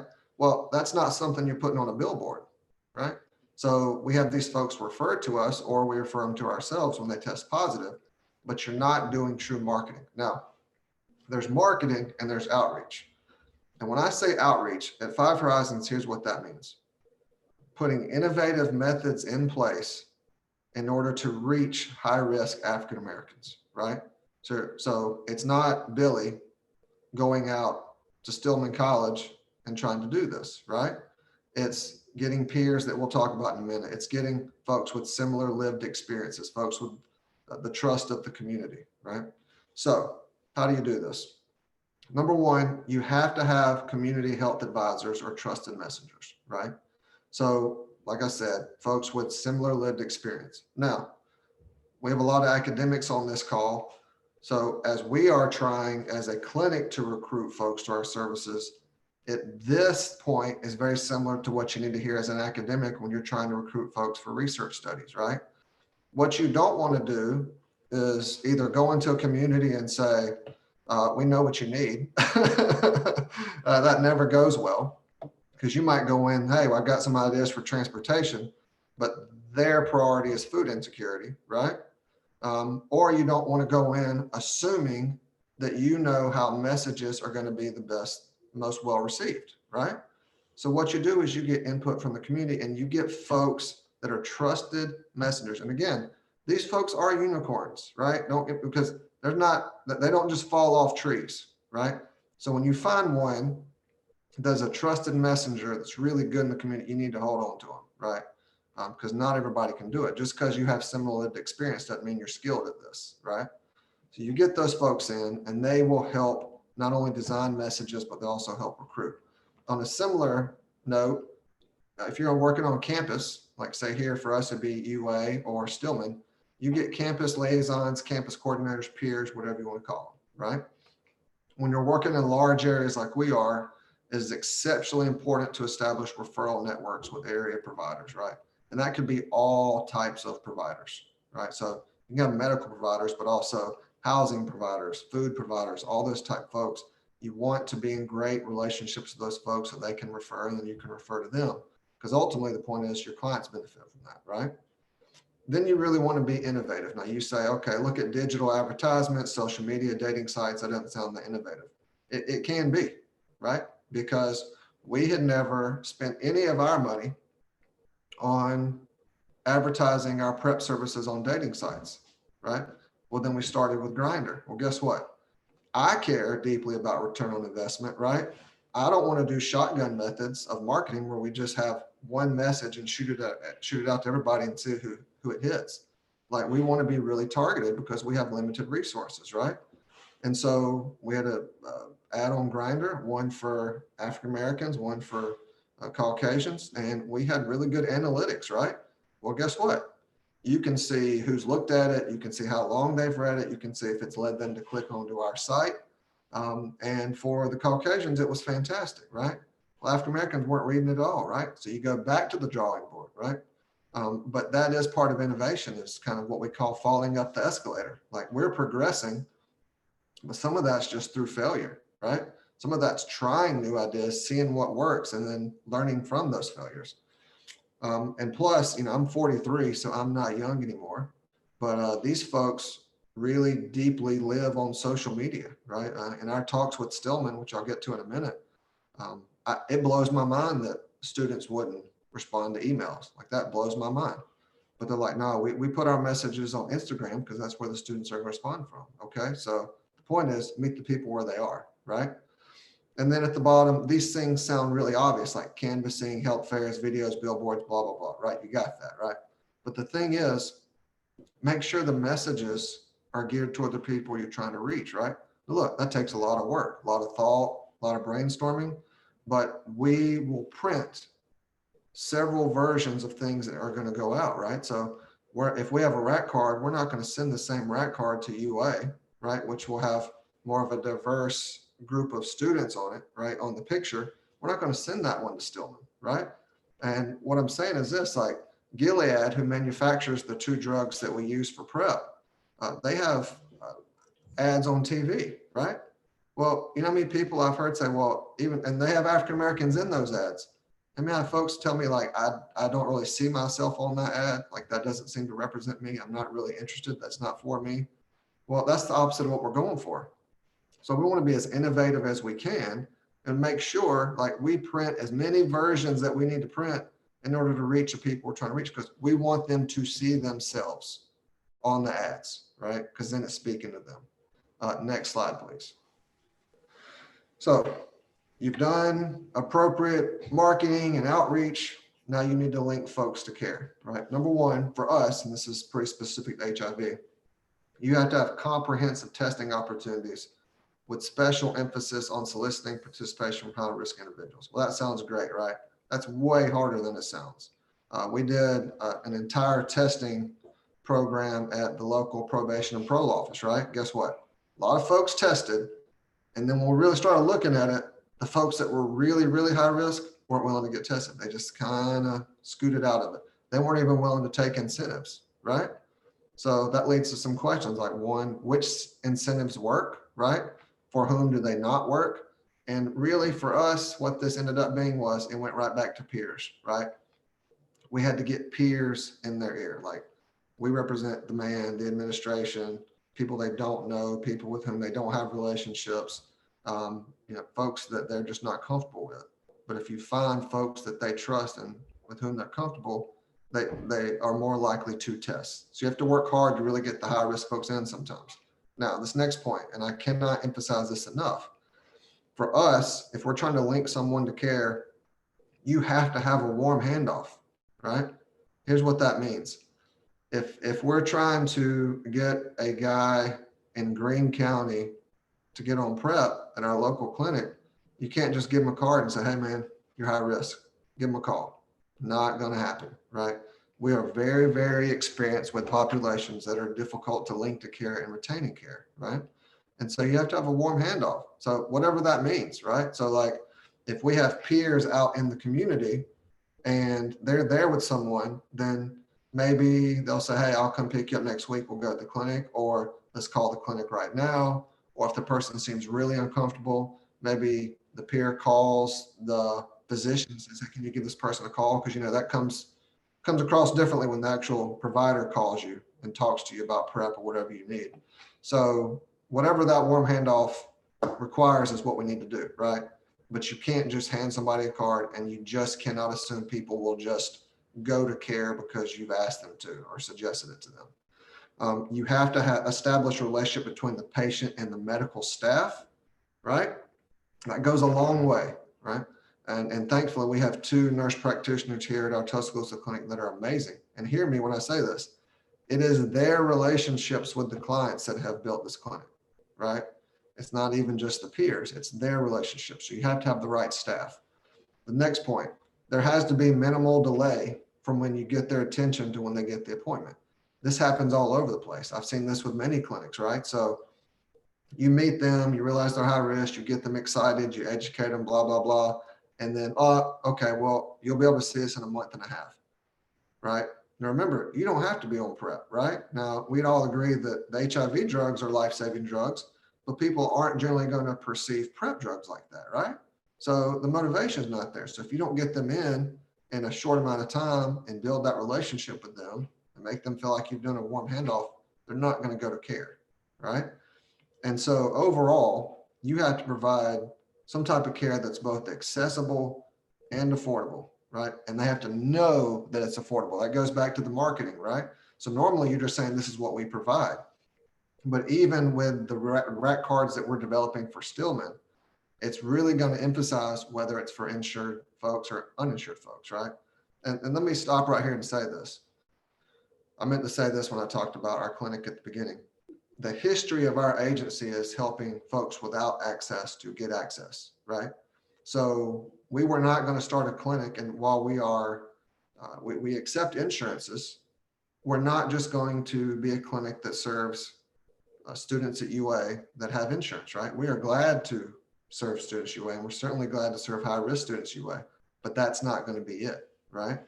And so with PrEP, and this is an amazing opportunity, we can provide free PrEP basically. So someone can, we can work with them if they're uninsured on getting with the patient assistance program with Gilead, which takes care of the meds, right?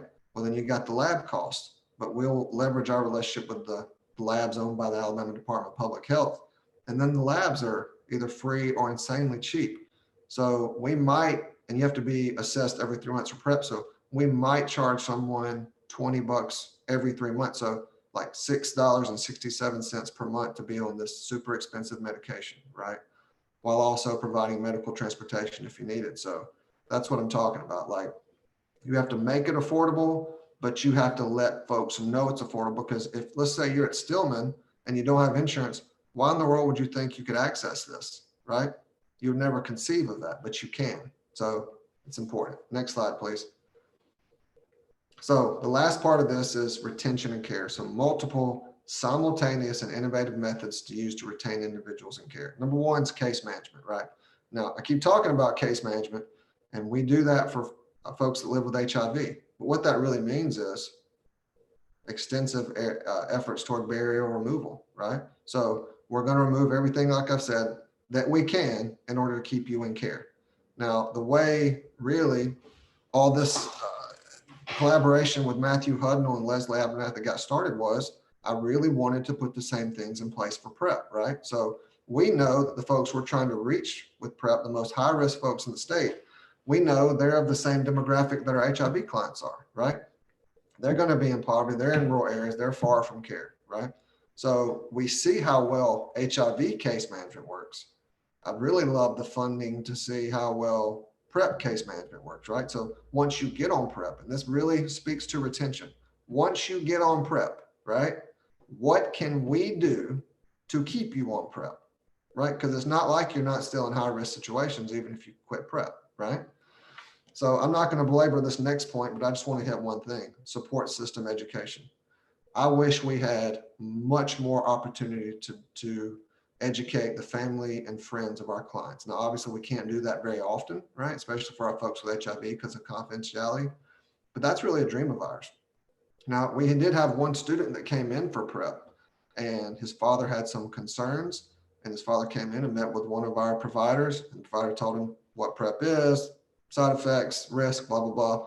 And that kid's on PrEP, and that kid's constantly engaging in high-risk activity, so he needs to be on PrEP, right? What we see much more often is, and this is the only issue we have because we can serve folks that are insured or uninsured. The only issue we've had is students that are insured, but they're under their parents' insurance and they don't want their parents to know they're on PrEP, right? We can't really provide anything that would fully protect that information from coming out, right? And so we would love the opportunity to educate their support system and provide some perspective for their family and friends. Now, these 4 points that are listed in red are really 4 different versions of the exact same thing, right? You want to have as many arrows in your quiver as you can, right? You want to have as many options for people because you don't know what someone might need. Different people are going to do different things. And one person might need different things based on where they're at in their life, right? So if you're trying to get someone to care, do what we do now, medical transportation, right? We have 3 vans, we have 2 transportation coordinators. They will go pick you up, bring you to medical care and take you home. And then they come back, right? Or it could be medical care, it could be case management, it could be dialysis, it could be mental health care, whatever you need, right? We have a mobile treatment option, but we have not used extensively. So we really want to improve our ability to do that. But we do have the opportunity to bring treatment either to the patient's home or to a specified location, right? So if someone didn't want us like busting up in their driveway with 5 horizons on the van, which is another issue, we could probably take that off if we really wanted to. But if somebody didn't want that, then hey, you know what? We'll meet you at the Piggly Wiggly down the street, right? Somewhere where you're comfortable. You tell us where. We want you to feel safe. We could do treatment by telemedicine at local clinics. Now we have a new contract with the Alabama Department of Public Health. They have telemed access in all their clinics in every county now, right? Which is great. So somebody might want to just drive over there instead of driving all the way to Tuscaloosa, right? But on the flip side, and this is why you need options, some people don't want to do it in their home county, right? They don't want to get HIV or PrEP care because their neighbor's the receptionist at the local clinic, right? And we actually, since COVID, and I've heard people mention the impact of COVID throughout this today, COVID, we really kind of forced our hand. We had already kind of dipped our toes into some telemed stuff, right? But we really have done a lot of telemed in the past few months, right? And it's looked different because I spent years buying really expensive telemed machines and linking those up. And there's some utility to those as we move forward in our medical services, because there's some things that you can only do with telemed machines, right? But for some of the assessments we're doing, most people have smartphones and we can do assessments, HIPAA compliant assessments through that, right? So that's been an incredible option. And then there are in-home options. And specifically right now for PrEP, there's a program that we're part of called MISTR, right? MISTR. And what that does is there are folks that either too far from here or they just don't want to come in the clinic for various reasons. And so they get sent a kit, they do the swabs, they do the blood, the finger stick themselves, they send that back. If they are a viable PrEP candidate, then they get on PrEP and our providers oversee that work. So you see, there's several different ways to reach folks and we want to be able to do all these because that's the way you're going to reach the most people. And I've talked about peers and community health advisors, but the reason that's back on this slide is this, like, how dare we have a peer that gets them started and it's like, all right, well, take care, right? What we're talking about is folks that walk with you throughout your journey with us, right? And sometimes, look, sometimes those peers are doing things that don't seem directly related to HIV, right? Like they're helping you with job resumes, right? They might take you to your brother's house. They're going to do all these, it's all relationship building and helping people holistically, right? And then we have patient assistant programs like I mentioned, but we also have sliding fee scales, right? So we started the clinic and really the impetus for this next thing was for our Hispanic population was we offer self-pay, right? So if you're not insured, you can self-pay. And so we have plenty of students that want to come and get confidential care and so they can self-pay. But not everybody, our general rate is $75 for the visit. And then, it may end up being $125 after the labs, which is still a darn good deal, but that's way too much for some folks, right? So we offer a sliding fee scale for those folks who need it. Because again, our whole focus is to provide access to folks that don't, right? All right, next slide, please. All right, the importance of collaborations, and I know I'm talking to the right group about this, right? The knock on nonprofits or the challenge of running a nonprofit is that often we do not have the time or money or expertise to really provide data-driven modeling, right? And that's where institutions of academia can be incredibly helpful, right? So folks like Matthew Hudden will help us with that a lot. It does help, collaborations do help coordinate ongoing research efforts. Before COVID hit, we had a really big meeting in Meridian, and it was 5 Horizons, Alabama Department of Public Health, Mississippi State Department of Health, UA faculty and folks, and Mississippi State folks, right? Now think about the area that we've identified today. and the power of that collaboration, right? So collaborations are insanely important in meeting the needs of these folks, because Five Horizons can't do it themselves, neither can ADPH or UA, anybody else. But working together, we can make great gains. Also important to this group is it does foster funding opportunities, right? Which I bet a lot of you are interested in for various reasons, right? I mean, that is part of the game. Like, we have to make money to provide these projects, right? So we're trying to develop innovative programs, but we need funding to do that. And this is very helpful. Collaborations are helpful to do that. One really cool thing is it does promote student involvement. So you really are getting folks that can do this work in the future. And in the past week, we've talked to a PR professor at UA about doing some campaigns. And we've talked to a school of nursing about something we're working on. And both of those conversations kind of ended with, well, you know, and from my perspective, I don't know that these students are the ones sending this environment, right? And the response was, maybe not, but they need to be out of their comfort zone. Like, this is for their own personal growth, right? So some of this work does present great opportunities for these folks to get out of their comfort zone.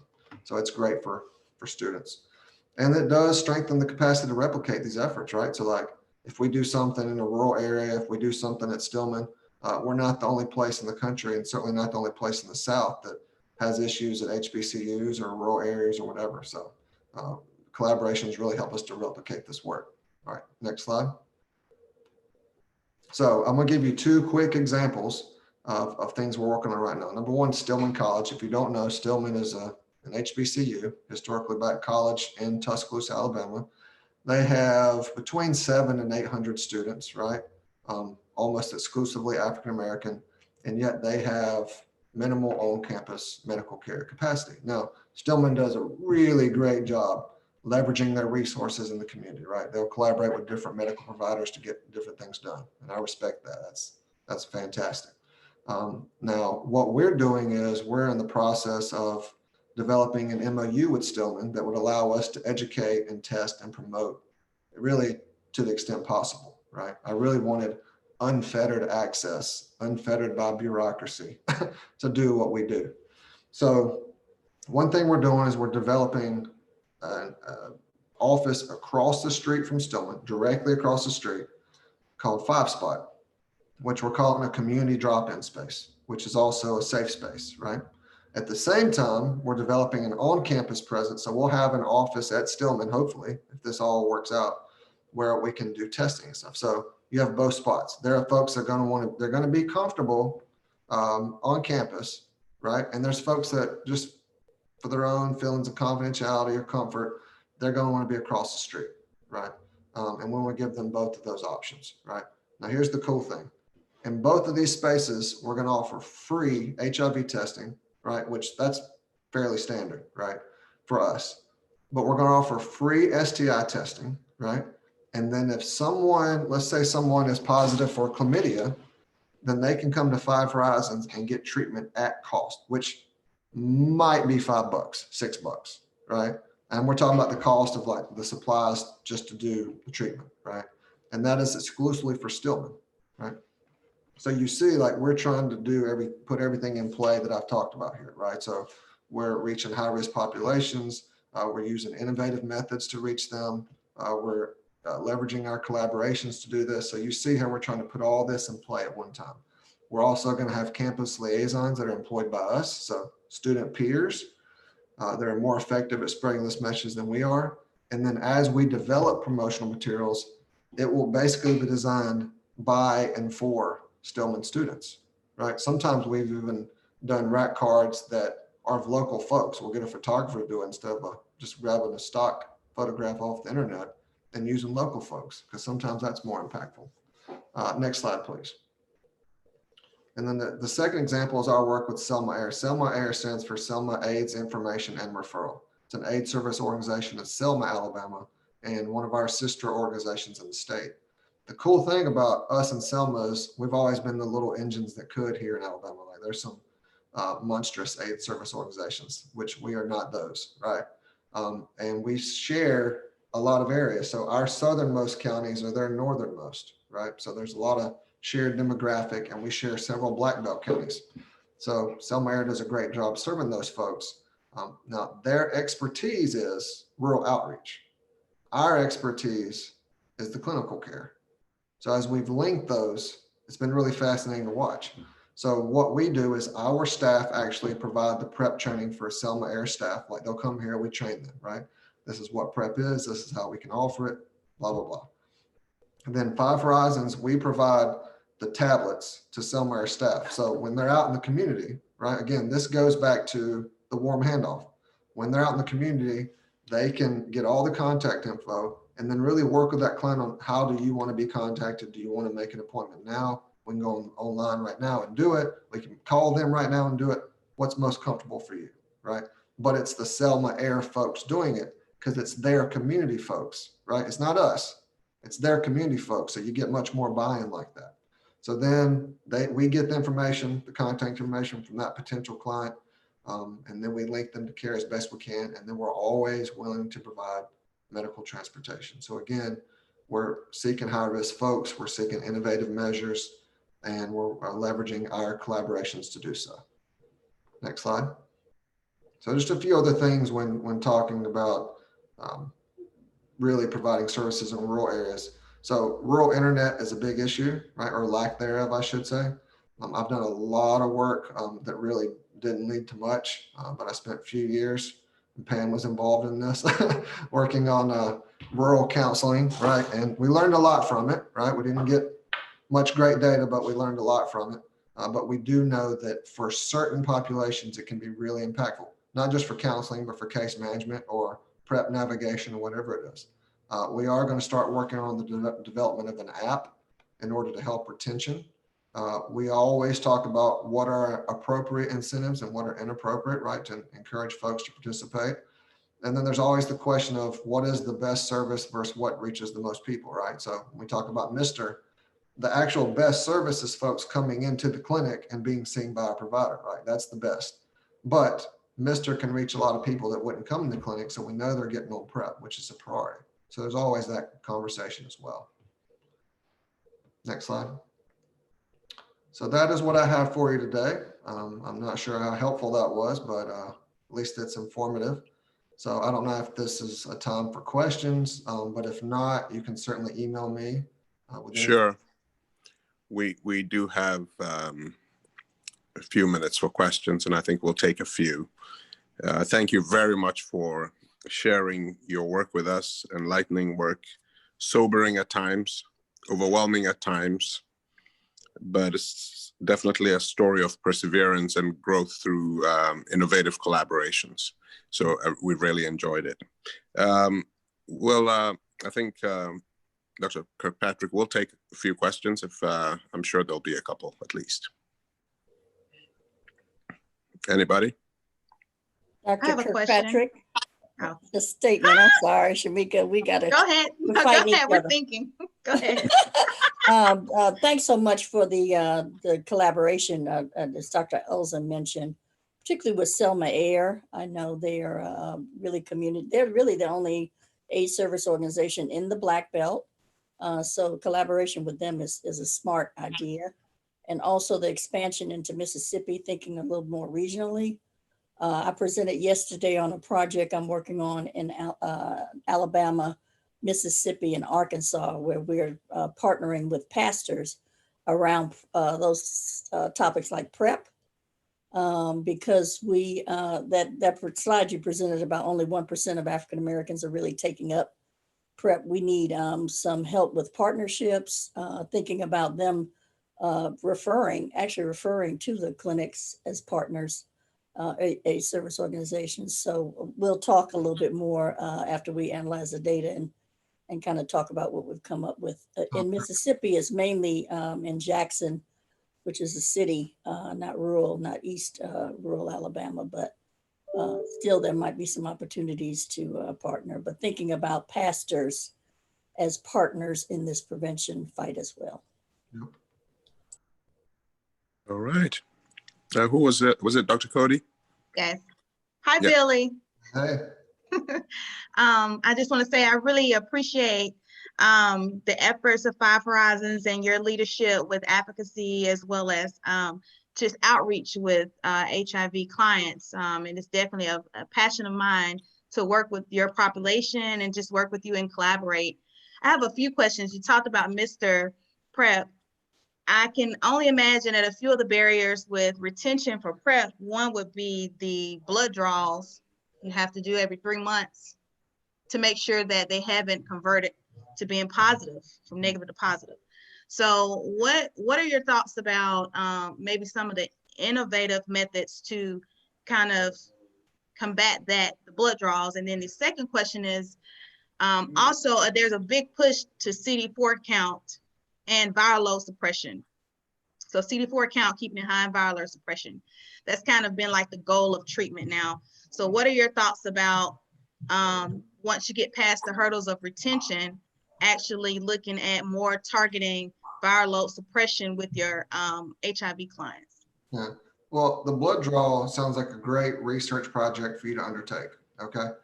Because Mr. is so new, right? So when they brought it to us, we were the first group they actually brought it to in Alabama, right? So one of our specialty pharmacies for 340B, which I didn't go into. I will tell you real quickly that there's a federal program that we're part of that allows us to purchase certain medications at a discounted rate. And then with that discount, we pour that money back into the community, right? So that's the whole way we're able even to start the work in Mississippi, right? So it's much different to refer someone for PrEP to a local doc than to us, because the community gets a lot more out of it when they come to us, right? One of those specialty pharmacies we work with is Avita, and they brought Mr. to us, right? So Mr. was young, and they had done some work in, like, say, San Francisco, but really all big cities, right? And I was like, well, what data do you have? One, they didn't have any data because they were so brand new, right? But two, their real experience was in just straight up urban areas, right? So my concern was like, and we just talked about some of the internet issues and just some of the demographic issues that our clients in these rural areas are going to face. Like, you've got to log in, you've got to upload your insurance info. Like, the folks I'm talking about in like Greene County aren't going to be doing all that stuff, right? So we knew it was just for a specific population, right? I say that to say that so far retention, and this is very, very short-lived, right? So there's no real data. So far, the retention has been pretty good, right? But ask me again in a year. But the folks, like, what happens is, and this is more than you want to know, this is from an administrator's mind, we have to pay for everybody that starts, right? So if you order the test kit, 30 people might start the process and only 6 actually get on PrEP, right? So we're paying for all 30 of those, right? The folks that go all the way through that process have no problem with the blood stick, right? But that doesn't mean that the 24 other folks didn't get to that and go, yeah, I don't know, right? So my answer is, I'm sorry, it's just there's not enough data, but it's a great question, right? And for me, the issue is, who does this really work for? Because it obviously works. We have 33 folks on Mr. now, right? And it was really substantial during the pandemic, which is great. But our rural African-American folks aren't utilizing PrEP, right? So it's not for them, right? Unless a peer sat with you, helped you upload everything you need to upload, and we went from there, right? So I don't know. Now, in terms of the CD4 count, it's like, I mean, we're gauging that stuff every month anyway. So I should have mentioned one of our major collaborations with Watley Health Services, right? So the majority, the vast majority of HIV care is done by Watley at their Hope Clinic. And then we collaborate with them to do the case management. It is the only relationship like that in the country, because anywhere else, a federally qualified health center and a community-based organization, it's going to be territorial or competitive, right? So the fact that Watley does that, and then we do what we do, working with the same clients, just they do medical, we do everything else. So we both, especially for our Ryan White clients, are expected to keep up with that. Those are on our records, and engaging that stuff pretty intensely every month. Great, thank you. Do we have another question? We have about a minute to squeeze one more in. Well, thank you so much, Billy. That was a really eye-opening presentation for those of us who are not really working that far out in West Alabama. And certainly gives us a good overview, not just of the work that you're doing, but also the conditions of life of people so close to the university campus that we should be serving more and more over time. Yeah. So thank you very much. I hope we get another chance to work together. Thank you. So my fully paid plane ticket to Ghana, is that in the mail or? I think it's going to happen. Don't worry about it. Yeah. In Ghana, we say we will sort it out. Okay. I appreciate it. Thank you guys. Thank you. I do see some great, connections and collaboration. I was thinking that Dr. Hay McCutcheon's on with the Here bus, and you talked about mobile, methods of getting to the community. And in Ghana, there are these kinds of methods. So I think we can keep the conversation going for sure. Yeah. Thank you so much. Anytime. Keep hope alive. Thank you. Thank you. So everyone, we're there used to be this hymn we used to sing, "Now the day is over," at school. We're getting to that point, and it'll be a good time. I'm going to make just a few closing comments, and I'll ask Lisa to round up at the end. I'll leave Lisa Pawlowski some time to do that. But I wanted to just thank all our collaborators here in Alabama, Stillman, Dr. Warwick and her folks, our own folks, Lisa, Seth, Pamela Young, and Pamela Harrell in Arts and Sciences. And in Ghana, Professor Kweku Boachi from International Studies in Cape Coast, Professor John Ofosuenim from Central, and Professor Nanaba Apiamfo from the University of Ghana. And also the participants, not just from these institutions, but from nursing, communications, and other colleges at the University of Alabama. So I have enjoyed the parts that I've been able to take part in, and I'm happy that we did not allow COVID to slow down this train of collaboration between University of Alabama and our partners in Ghana. And thank everybody for their contributions and the ideas that have come out of these 3 days of meeting and sharing together. Thank you very much. I'll ask Lisa Pawlowski to round off properly. Thank you. Thank you so much. Again, wonderful presentations. I think that we owe a great deal of debt to all of our, everyone who's participated, Pam Harrell, who kept the screen moving, and Zoom and YouTube and so forth, Pamela Young for helping us, find this fantastic keynote speaker, to Seth yesterday for being a wonderful moderator and keeping us all in line, and particularly today with Dr. Olsen with that. Thank you so much. I think you really made this day go smoothly. The presentations were fascinating. I see some great opportunities for continued collaboration, and I do hope that we will soon all meet in person in the future. Hoping we can get our Ghana colleagues here to Tuscaloosa. We want to show you some of the cool stuff that people have been talking about. And of course, we definitely want to return to Ghana sometime soon. So thank you all so much. And we will stay in touch with future opportunities and communication. We'll put the bios and the abstracts on that website so you can access that. If any of you have any ideas or suggestions for future themes, future programming, please send me an email. I'd like to, or have a discussion. I'd like to talk to you about it. So again, thank you all so much, and have a wonderful rest of the week. And I have to end with, from Alabama, roll tide, right? Okay. All right. All Thank right. you all. Okay. Bye-bye. Bye. Bye, everybody.